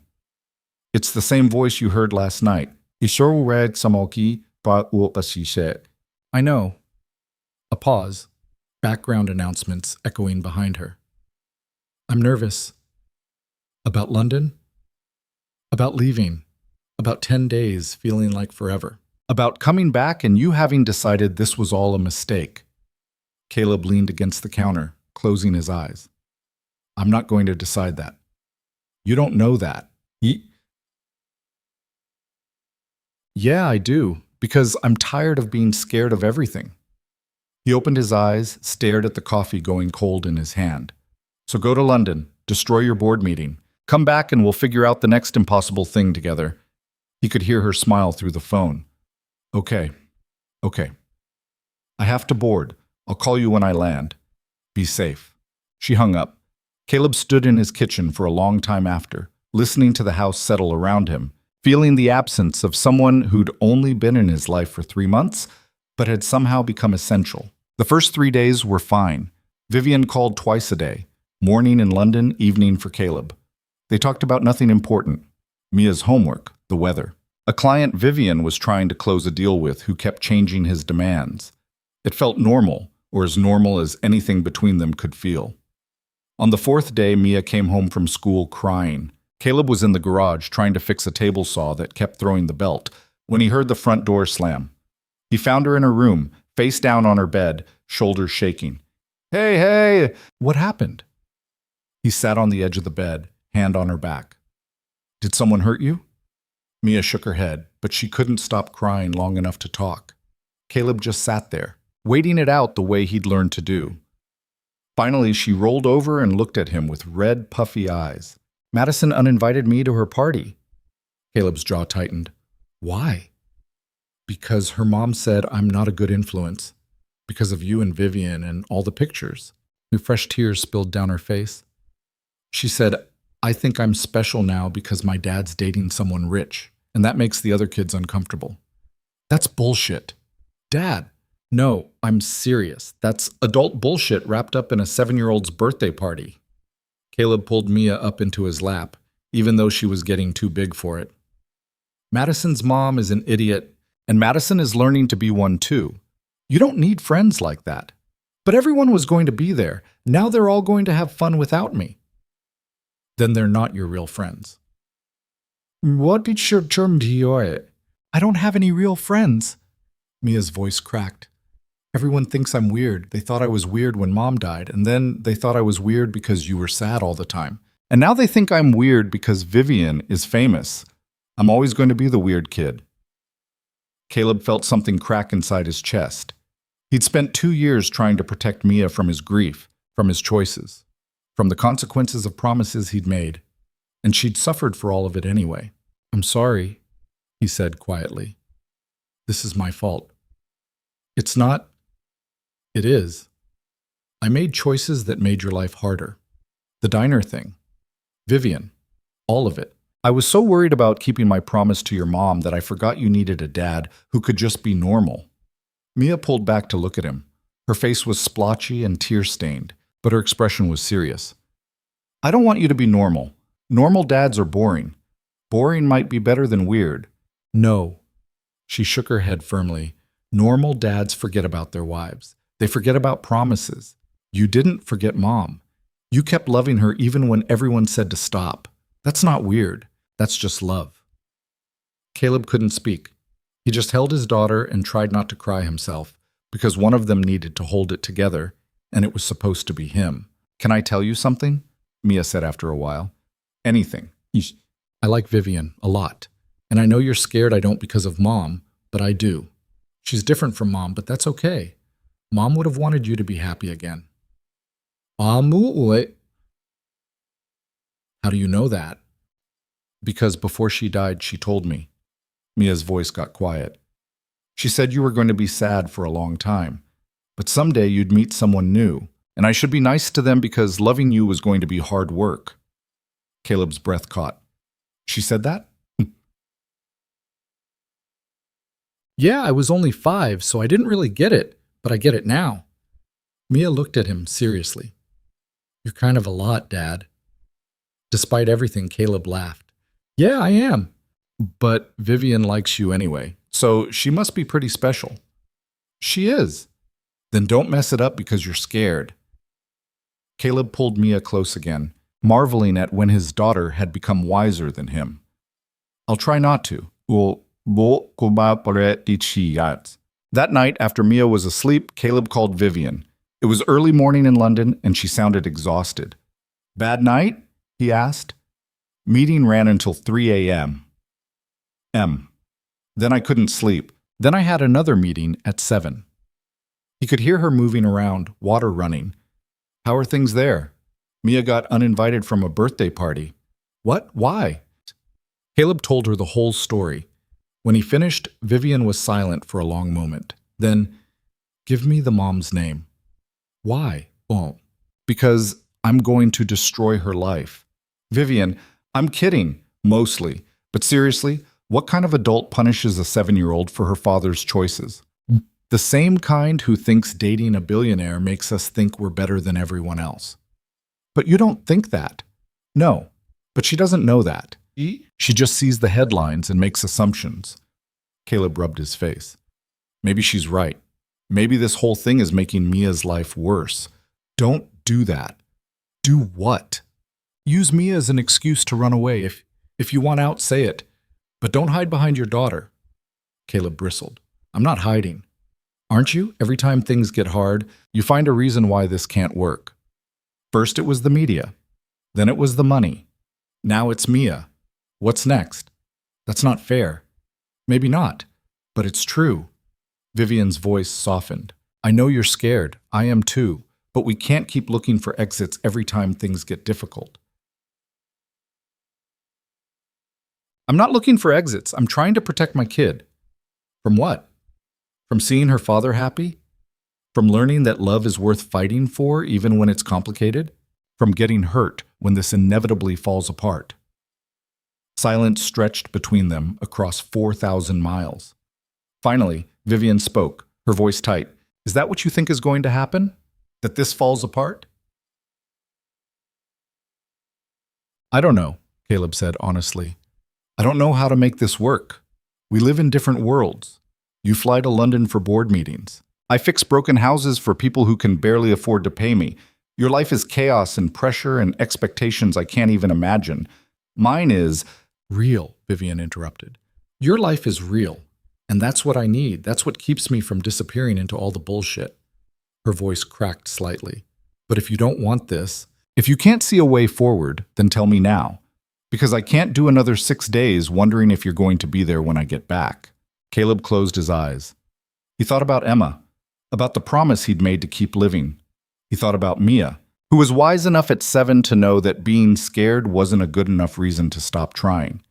He thought about Vivian, sharp and complicated and somehow exactly what he needed, even though he'd never asked for it. I'll be here, he said quietly. When you get back, I'll be here. Promise? Yeah, I promise. He could hear her exhale, long and shaky. Okay, good. Asi yo mi pasin que. They talked for another hour, until Vivian had to go to her next meeting and Caleb had to get ready for work. When they hung up, Caleb sat in the darkness of his bedroom and made himself believe the promise he'd just made. The next day, Caleb got a call from a lawyer's office in the city. Mr. Hayes? The voice was professional, female, vaguely threatening in the way lawyers always sounded.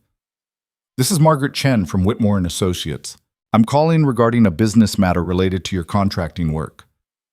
Caleb's stomach dropped. What business matter?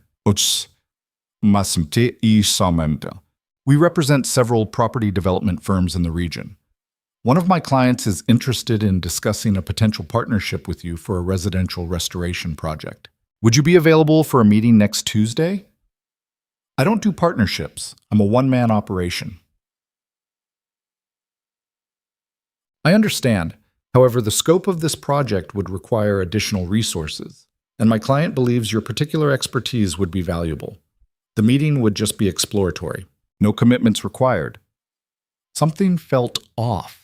Caleb had been in construction long enough to know when someone was selling him something, and this had all the hallmarks of a pitch. Who's your client? He asked. Sterling Development Group. Caleb's hand tightened on the phone. Let me guess. Vivian Sterling's company. A pause. Ms. Sterling is the founder and CEO, yes. But this is a legitimate business opportunity, Mr. Hayes. If you'd prefer not to pursue it based on your personal relationship, I understand. However, I'd encourage you to at least review the proposal. Send it over. I'll look at it. Excellent. I'll have the materials couriered to you by end of day. She hung up. Caleb sat in his truck outside the hardware store, staring at his phone, trying to decide if he was angry or something else. The proposal arrived at 6 p.m., delivered by a courier service that probably cost more than Caleb's monthly grocery bill. He made Mia dinner, got her started on homework, then sat at the kitchen table and opened the envelope. Inside was a professionally bound document outlining a project to restore an entire neighborhood of historic homes that had fallen into disrepair.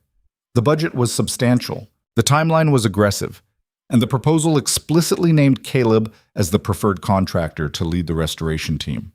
There was a sticky note on the front page in handwriting he recognized. I know you're going to be angry about this. Be angry, but read it first. This isn't charity, it's business. You're the best restoration contractor I've ever seen, and this project needs someone who actually gives a shit about the work. If you want it, it's yours. If you don't, no hard feelings. V. Caleb read through this proposal twice. It was legitimate. The project made sense. The budget was fair, maybe even conservative, and taking it would solve his money problems for at least the next 2 years. But it was also clearly Vivian trying to help him without calling it help. He called her.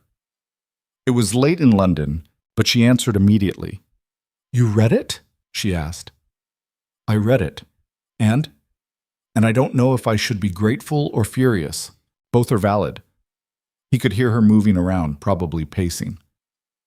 But before you decide, let me explain. This project has been in development for 6 months. It's not something I created because you lost the Victorian job. The developer actually approached me 3 weeks ago asking if I knew anyone who could handle historic restoration with limited budget flexibility. I thought of you immediately, but I knew you'd think I was interfering, so I didn't say anything. 3 weeks ago, we were barely speaking. I know, but you were still the best person for the job. She paused. This is real, Caleb. It's not a handout. If you take it and fuck it up, you're out and my company loses money. If you take it and do good work, everyone wins. That's just business. Business between people who are dating is complicated. Everything about us is complicated. At least this complication comes with a paycheck. Caleb laughed despite himself. That's a terrible sales pitch. I know. I'm better at hostile takeovers than gentle persuasion. Her voice softened. But seriously, read through it. Talk to the lawyer. Make sure it's something you actually want. And if it's not, turn it down. I'll survive the disappointment. Will you? Probably not, but I'll pretend I did for your benefit. They talked for a while longer about the project, about Mia, about nothing important. When they hung up, Caleb sat at his table and read through the proposal a third time, trying to see it objectively, trying to separate the opportunity from the woman offering it. By midnight, he'd made his decision. He called the lawyer first thing Friday morning and accepted. The next week passed in a blur of contract negotiations and project planning. Caleb met with architects, structural engineers, and the development team. Everyone treated him like a professional, not like Vivian Sterling's boyfriend, which helped. The project was massive, 15 houses in various states of decay, all needing to be restored to historical accuracy while meeting modern building codes.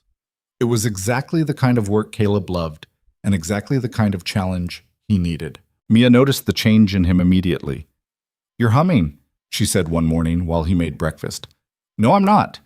Yes, you are. You've been humming all week. You only hum when you're happy. I hum lots of times. Not since Mom died. Mia poured herself orange juice, studying him. Does this mean you're not sad anymore? Caleb thought about that. No, I'm still sad sometimes. But I'm other things too now. Like what? Busy, excited, nervous. He flipped her pancakes. Maybe a little bit happy. Because of the new job or because of Vivian? Both. Mia smiled into her orange juice. Good. Vivian landed back in New York on Sunday afternoon. She called from the car service, driving her home, voice rough with exhaustion and jet lag. I'm back, she said. How was the flight? Long. Terrible. The man next to me snored for 8 hours. She paused. I missed you. Yeah? Don't sound so surprised. I'm not. Caleb stopped, searching for words. I missed you too.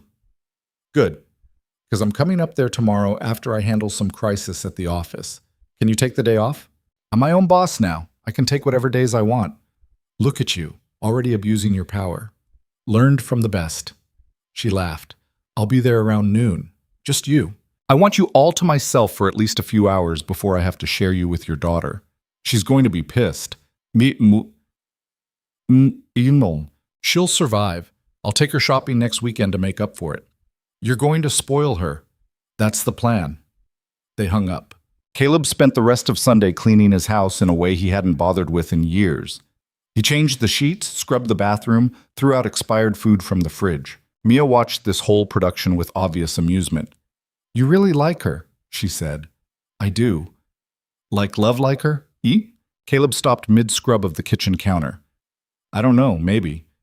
You should tell her. It's complicated. Everything's complicated. Mia went back to her book. Doesn't mean you shouldn't say it. Monday morning, Caleb dropped Mia at school and drove home with his nerves humming. He hadn't felt this way since he was 17 and taking Emma to prom. The anticipation, the fear, the desperate hope that he wasn't about to fuck everything up. Vivian arrived at 12:30 in her black SUV. She got out wearing jeans and a sweater and sunglasses that probably cost more than Caleb's new budget for materials, and she looked exhausted and beautiful and real. Caleb met her halfway across his driveway and kissed her. She made a small surprised sound, then kissed him back, her hands fisting in his jacket. Hi, she said when they broke apart. Hi yourself. I'm really tired. I can see that. I might fall asleep on your couch. That's fine. And I probably smell like airplane. I don't care. She smiled, that real smile he'd learned to need, and let him lead her inside. His house looked small with her in it, shabby. All the flaws he'd stopped noticing became obvious when seen through someone else's eyes. But Vivian just dropped her bag by the door, kicked off her shoes, and looked around like she was home. I like it here, she said. It's a disaster. It's real. Your house, I mean. It's actually lived in. Mine looks like a museum. She walked to the couch and dropped onto it with a sigh. Sit with me. Caleb sat. Vivian immediately curled into his side, head on his shoulder, and he wrapped an arm around her. They sat like that for a long time, not talking, just existing together. I signed the contract, Caleb said finally.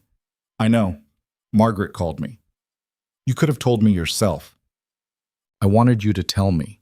Wanted to know if you were excited or resentful. She tilted her head to look up at him. Which is it?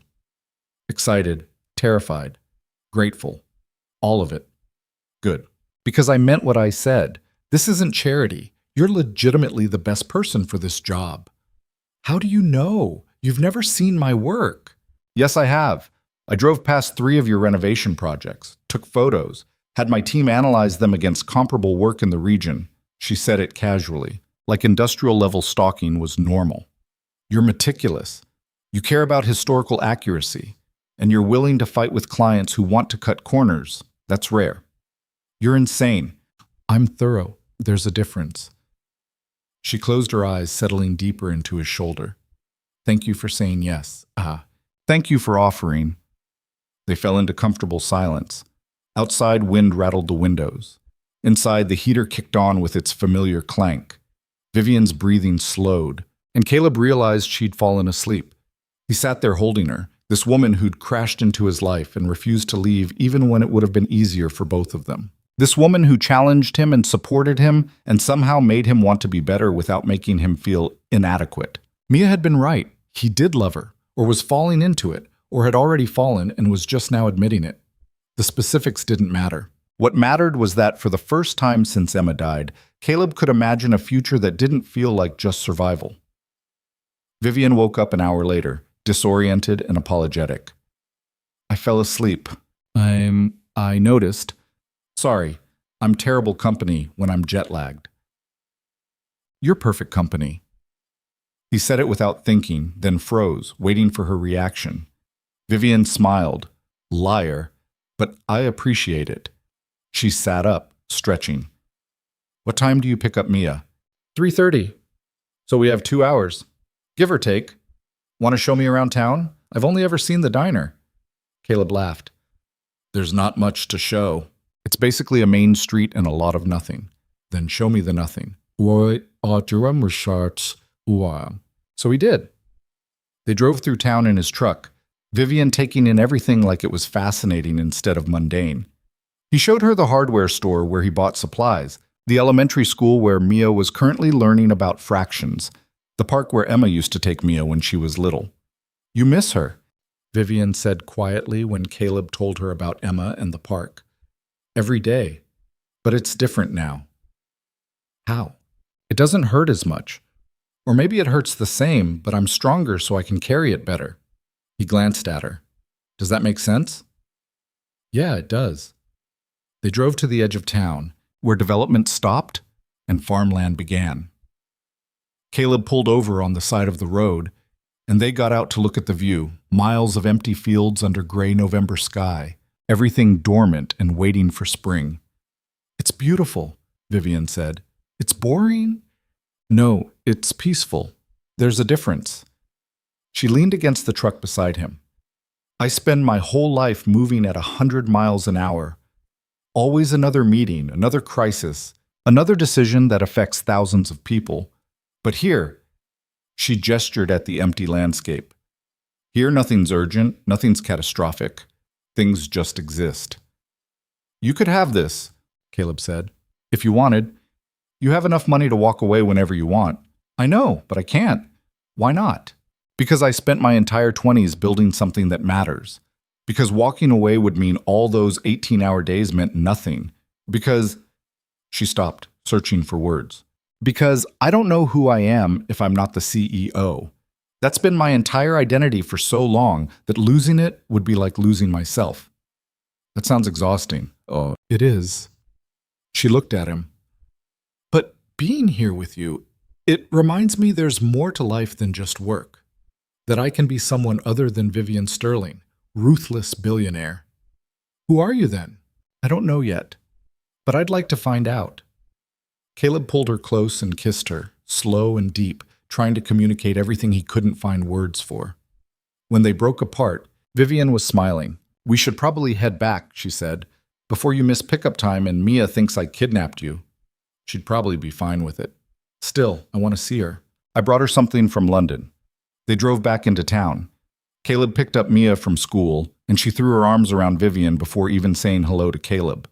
They went back to the house, and Vivian pulled out a bag full of books from British authors and weird candy that Mia immediately devoured. That night, the three of them ordered Chinese food and ate it sitting on the living room floor, while Mia told elaborate stories about everything Vivian had missed while she was gone. Vivian listened like every word was important, asking questions and laughing at the right moments, and Caleb watched them together and felt his chest expand with something that might have been hope. Later, after Mia was in bed, Vivian and Caleb sat on the porch in the cold, wrapped in blankets, drinking beer and watching the stars. I could get used to this, Vivian said. Cheap beer and freezing temperatures? Peace, quiet, you. She looked at him. I know we haven't talked about what this is, about where it's going. But I need you to know I'm not playing around here. This isn't some temporary thing for me. What is it then?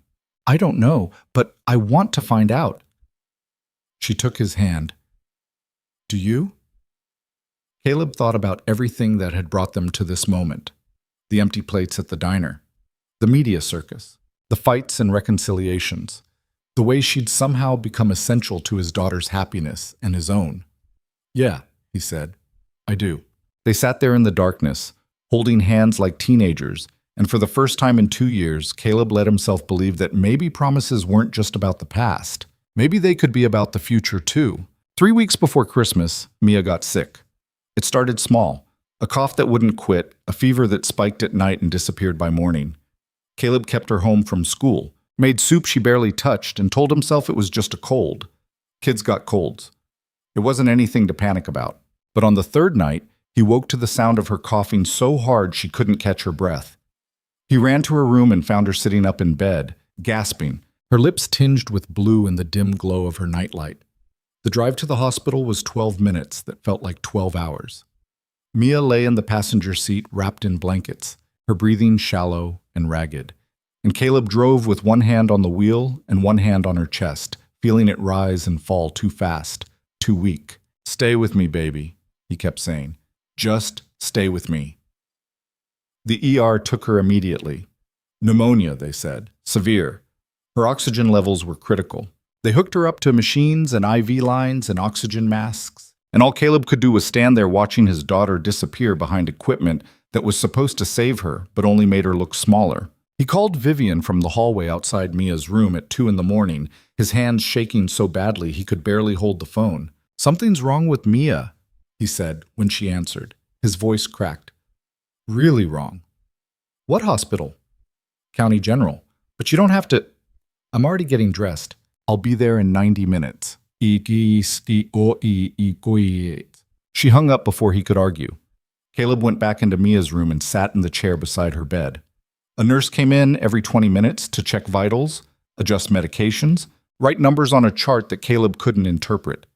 He held Mia's hand and watched her chest rise and fall with mechanical assistance, and tried not to think about Emma in a different hospital bed, hooked to different machines, dying anyway despite everything medical science could do.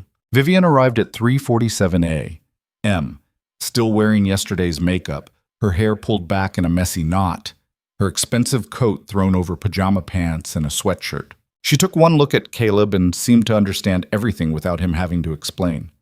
"How is she?" Vivian asked. "They say she's stable, that the antibiotics are working, that she'll be fine." Caleb's voice was flat. "They said the same things about Emma." Vivian sat in the chair next to his. "This isn't Emma, but how do you know?" "Because Mia is 7 years old and strong and getting treatment early. Because pneumonia isn't brain cancer. Because you got her here in time." She took his hand. "She's going to be okay." "You can't promise that." "No, but I can sit here with you until we know for sure." They stayed like that through the rest of the night, taking turns holding Mia's hand, dozing in uncomfortable chairs, drinking terrible hospital coffee. When morning came and the doctors made their rounds, they confirmed what Vivian had said. Mia was responding to treatment. Her oxygen levels were improving. She'd probably be discharged in 3 or 4 days. Caleb felt the terror that had been crushing his chest loosen just slightly, enough to breathe, enough to think about something other than losing everyone he loved. On the second day, a hospital administrator appeared in Mia's doorway. She was a thin woman with apologetic eyes and a manila folder clutched against her chest like armor. "Mr. Hayes, could I speak with you in the hallway?" Caleb's stomach dropped. He knew what this conversation was before she said a word. He followed her into the corridor, where she opened the folder and showed him numbers that didn't make sense until they did. "Your insurance covered the emergency admission," she explained. "But the extended stay and specialized medications exceed your policy limits. The current balance is $23,000. The number hit him like a physical blow. $23,000. He had maybe $1,500 in savings. The new project wouldn't pay out for another month. He was fucked. "We have payment plans," the administrator continued, "or you can apply for financial hardship assistance." "I'll figure it out," Caleb said, even though he had no idea how. She handed him paperwork and left. Caleb stood in the hallway staring at the numbers, trying to do math that wouldn't work no matter how many times he rearranged it. He could take out a loan, could max out credit cards that were already close to their limits, could call his sister and beg for money he'd never be able to pay back. How much? He turned. Vivian was standing behind him, her arms crossed, her expression unreadable. "It's handled," Caleb said. "How much, Caleb?" $23,000. "But I said it's handled. Let me pay it." "No." "Why not? I have the money. You don't. This is basic math." "It's not about math." Caleb folded the paperwork and shoved it in his back pocket. "I take care of my daughter. That's how this works. Even if taking care of her means drowning in debt you can't afford? If that's what it takes, yeah." Vivian's expression hardened. "That's not noble. That's stupid." "Watch it." "No, you watch it. Your daughter is in a hospital bed fighting pneumonia, and you're so wrapped up in your pride that you'd rather destroy yourself financially than accept help from someone who loves you. The hallway went silent. Caleb stared at her, the words echoing in his head. Someone who loves you. She'd said it like it was simple, like loving him wasn't complicated or terrifying or something that required 1,000 qualifications. Don't do that, he said quietly. Do what? Say you love me when we're fighting about money. That's not fair. I'm not fighting about money. I'm fighting about you being too stubborn to see that accepting help isn't the same as failing. She stepped closer. I love you. I love Mia, and I have enough money to pay this bill 50 times over without even noticing it's gone. So let me help. And then what? I owe you? We're not equals anymore because you bailed me out? Is that what you think would happen? I don't know. But I know I've spent my entire adult life taking care of myself and my family, and the second I let someone else do it, everything changes. Vivian's expression softened. Yeah, it does change. That's what happens when you let people in. They help carry things. They share the weight. That's not weakness, Caleb. That's just love. He wanted to argue, wanted to explain all the ways accepting her money would compromise his independence, would make him dependent on someone who could leave whenever she got tired of slumming it in his small-town life. But standing there in the hospital hallway, exhausted and terrified and so fucking tired of carrying everything alone, he couldn't find the words. Okay, he said finally. You can pay it, but I'm paying you back. We'll figure it out. I'm serious, Vivian. I know you are. And we'll figure it out. She took his hand. Together. Vivian paid the bill that afternoon. She walked into the administrative office and handed over a credit card like $23,000 was the same as 23. The administrator's eyes went wide when she processed the payment, and Vivian shut down whatever comment was coming with a look that could have frozen fire. When she came back to Mia's room, Caleb was sitting beside the bed, reading to his daughter from a book about dragons. Mia was awake now, breathing easier, color returning to her face. She smiled when Vivian walked in. Did you bring me a present? Mia asked. I paid your hospital bill. Does that count? That's a boring present. Fair enough. I'll bring you something better tomorrow. Mia nodded, satisfied, and went back to listening to Caleb read. Vivian sat in the other chair and watched them, and Caleb felt something shift in his chest. Some wall he'd been maintaining crumbled, the wall that said he had to do everything alone, that accepting help was admitting defeat, that love was something you earned rather than something you received. That night, after Mia had fallen asleep and the hospital settled into its quiet nighttime rhythm, Caleb and Vivian sat in the uncomfortable chairs and talked in low voices. I meant what I said earlier, Vivian told him, about loving you. I know. Do you feel the same way? Caleb thought about the past 4 months. About the way Vivian had shown up every Friday even when it would have been easier to walk away. About the way she'd dropped everything to be here when Mia got sick. About the way she'd fought him on the money, not because she wanted control, but because she couldn't stand watching him suffer when she could help. Yeah, he said. I love you too. Vivian's smile was small and real. Good, because that would have been really awkward otherwise. Still might be awkward. Probably. We're not exactly normal. Normal's overrated. That's what I keep telling my board. She reached over and took his hand. They think I've lost my mind. By the way, dating a small-town carpenter, spending half my time 40 miles from headquarters. They're convinced you're some kind of con artist after my money. Am I? If you are, you're terrible at it. A real con artist would have taken the money without arguing. Good point. They sat there in this darkness, holding hands like teenagers, while machines beeped and nurses made their rounds and Mia slept peacefully for the first time in days. Caleb looked at his daughter, alive, breathing, getting better, and felt gratitude so overwhelming it hurt. Thank you, he said to Vivian, for being here, for helping, for everything. You don't have to thank me. Yeah, I do. Okay then. You're welcome. She squeezed his hand. But you should know I'm not going anywhere, even when things get hard, even when you try to push me away because you're scared. I'm staying. That's a big promise. I keep my promises. So do I, Caleb said, thinking about Emma, about the 2 years of Friday dinners, about the way some promises became anchors and others became wings. So do I, at 38. Mia came home 4 days later with a prescription for antibiotics and instructions to rest. Caleb set her up on the couch with blankets and books and a bell to ring if she needed anything.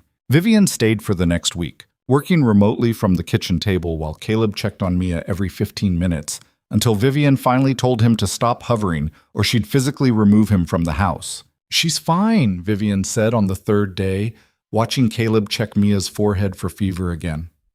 The doctor cleared her. "I know, but I'm still checking. You're going to drive yourself crazy." "Probably." Vivian stood up and pulled him outside to the porch. The December air was cold enough to sting, but the sun was out for the first time in days. They sat on the steps, and Vivian wrapped a blanket around both of them. "You can't protect her from everything," she said quietly. "Bad things are going to happen. She'll get sick again. She'll get hurt. She'll have her heart broken. That's just life." "I know that." "Do you? Because from where I'm sitting, it looks like you're trying to control every variable so nothing bad can ever touch her. Is that wrong?" "Well, it's impossible." Vivian leaned against him. "The best you can do is be there when things go wrong.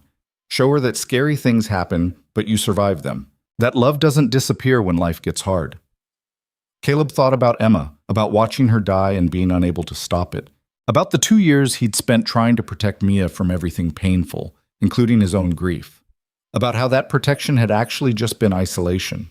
"I don't know how to stop being afraid, Mesa," he admitted. "You don't stop, you just do things anyway." She took his hand. "Like letting me pay that bill even though it terrified you. Like falling in love with me even though you're convinced I'll leave. Like building a life that isn't just survival. When did you get so wise?" "When I met you and realized I'd been doing the same thing, hiding behind work because it was safer than risking connection." She smiled. "We're a matched set of emotionally damaged idiots." "Hey, that's romantic." "I thought so." They sat there until the cold drove them inside, where Mia was reading and looking significantly healthier. She glanced up when they came in. "Were you guys talking about me?" she asked. "Always," Caleb said. "Good. I like being the center of attention." That Friday, for the first time in 3 weeks, Caleb went to the diner. He'd been avoiding it during Mia's illness, too caught up in crisis to think about rituals.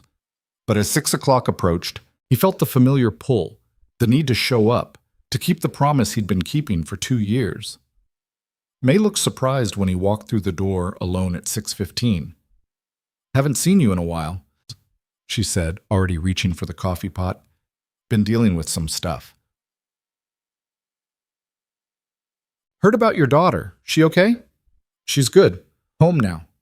May poured coffee without being asked. "You eating alone tonight?"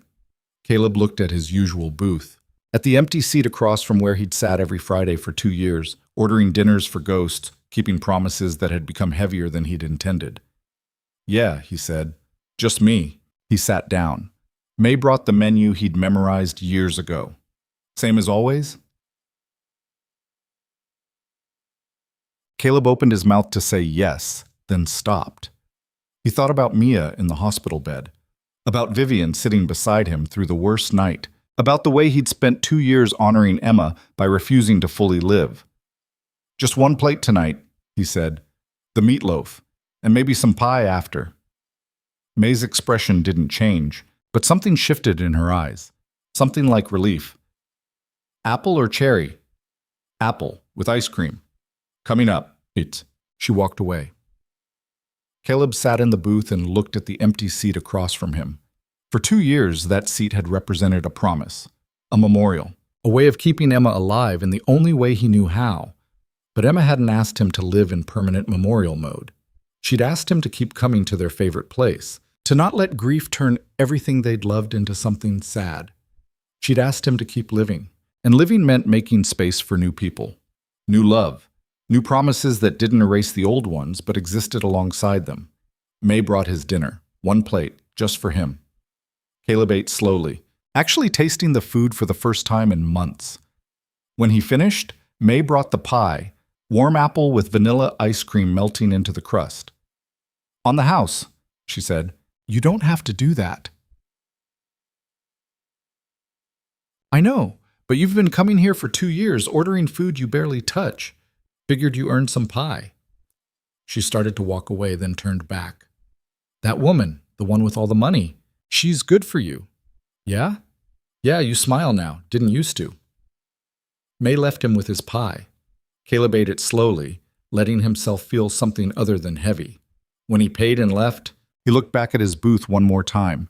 The table was empty, clean, ready for the next person. He drove home feeling lighter than he had in 2 years. Christmas came fast.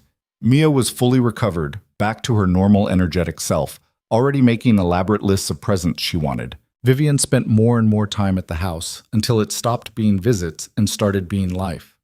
She kept a toothbrush in the bathroom, clothes in Caleb's closet, her laptop set up permanently on the kitchen table. They still hadn't defined what they were doing, still hadn't had the conversation about future plans or long-term commitment.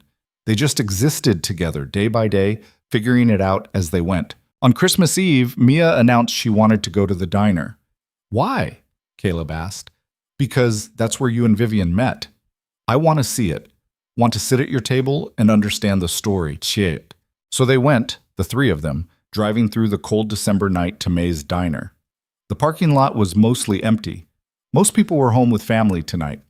May was behind the counter, and her face softened when she saw them walk in together. Merry Christmas, she said. Merry Christmas, May. Caleb gestured to Mia. This is my daughter. She wanted to see the famous diner. It's not famous, May said, but she was smiling. It's just old. She seated them in Caleb's usual booth. Mia bounced with excitement, looking around like the place was magical instead of just a small-town diner with cracked vinyl and fluorescent lights that hummed. This is where you always sat? Mia asked. Every Friday for 2 years. And Mom used to come here with you? Before she got sick, yeah. This was our place. Mia was quiet for a moment, running her hand over the table surface. I wish I remembered her better. Caleb's chest tightened.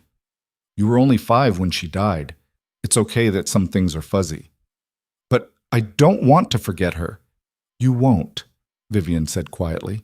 Your dad's been keeping her memory alive this whole time, and now we get to keep it alive together.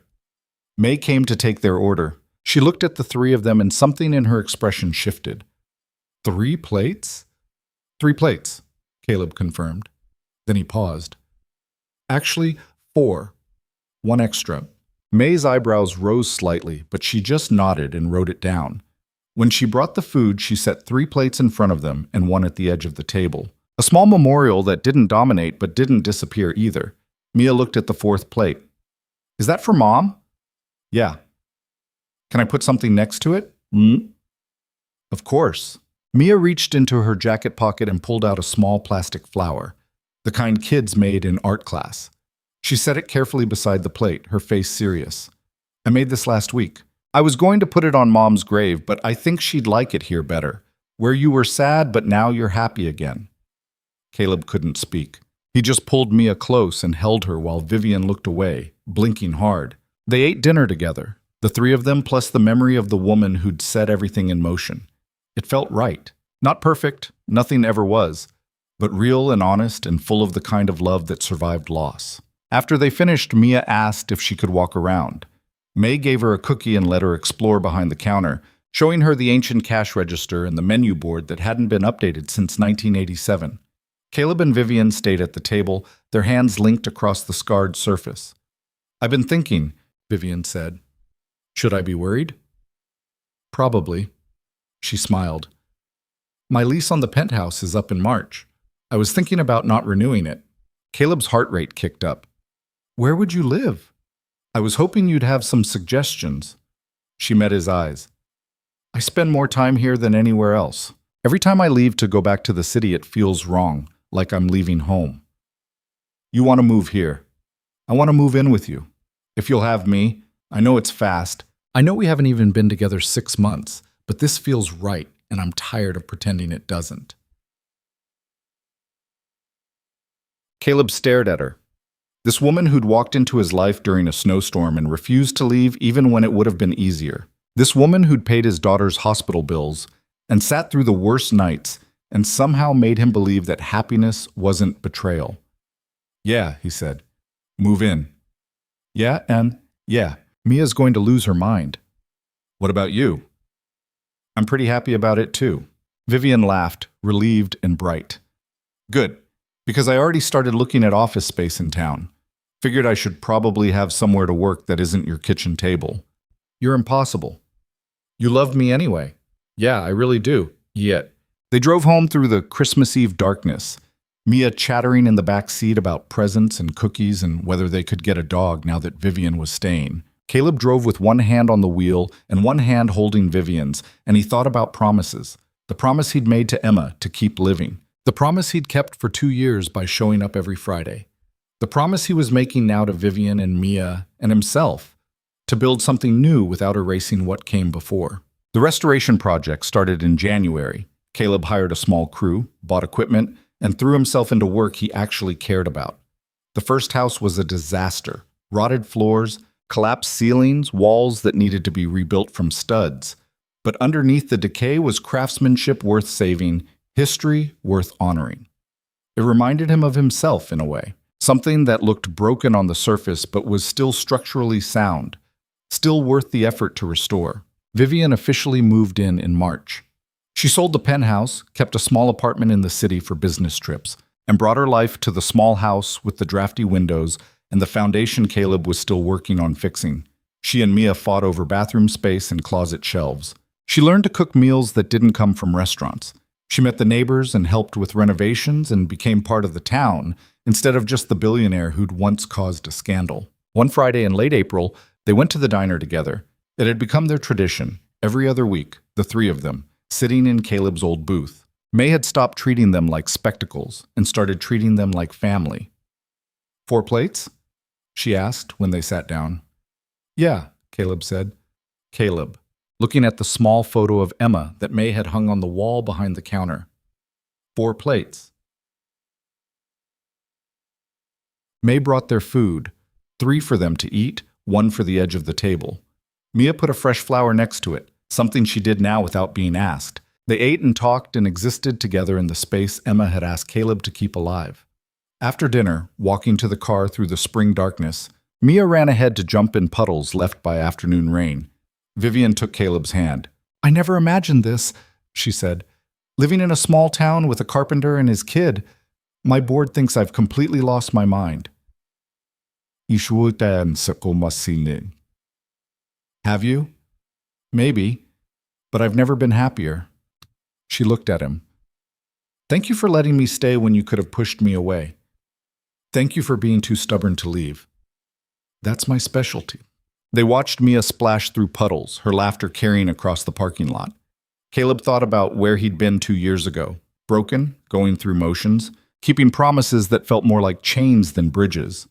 He thought about the night Vivian walked through that diner door and started asking questions he didn't want to answer. You know what I learned? He said. What? Yuts.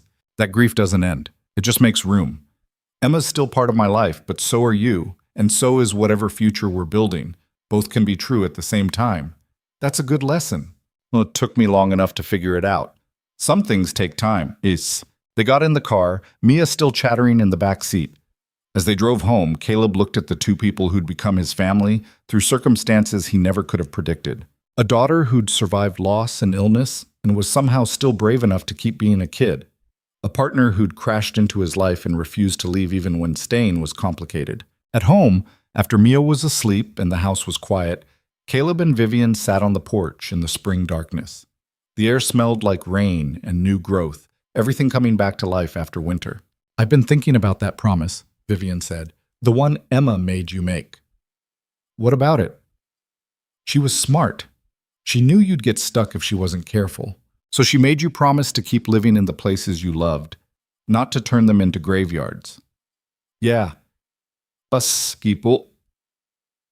I think she'd be proud of you for keeping that promise, for being brave enough to move forward. Caleb thought about Emma, about the woman he'd loved and lost and would carry with him forever. About the way love didn't disappear when someone died. It just transformed, became part of who you were, shaped how you loved the next person. I think she'd like you, he said to Vivian. She'd probably think you were too intense, but she'd like that you don't let me hide from hard things. Well, someone has to keep you honest. Lucky me. They sat there in the darkness, holding hands, two people who'd both been alone too long, finally figuring out how to build something together. It wasn't perfect. They still fought about money and time and all the complications that came with merging two completely different lives. But it was real and honest and full of the kind of love that survived because both people chose it every day. That was the thing about promises, Caleb realized. They weren't magic. They didn't protect you from pain or loss or all the ways life could break your heart, but they gave you a reason to keep showing up, a reason to keep trying even when trying hurt. Emma had made him promise to keep living, and he'd kept that promise even when it would have been easier to just exist. And that promise had led him here, to a porch in spring darkness, holding hands with a woman who made him believe that second chances were real. He made a new promise then, silently to himself, to stay open, to stay brave, to keep choosing love even when it was terrifying, to build a life worth living instead of just surviving, to teach Mia that grief and joy could exist in the same heart, that moving forward wasn't betrayal, that being happy again didn't mean forgetting who came before. It was a promise he intended to keep, not because it was easy, not because he wouldn't fail sometimes, but because promises, the right ones, weren't chains that held you back. They were bridges that carried you forward into whatever came next. And whatever came next, Caleb was finally ready for it.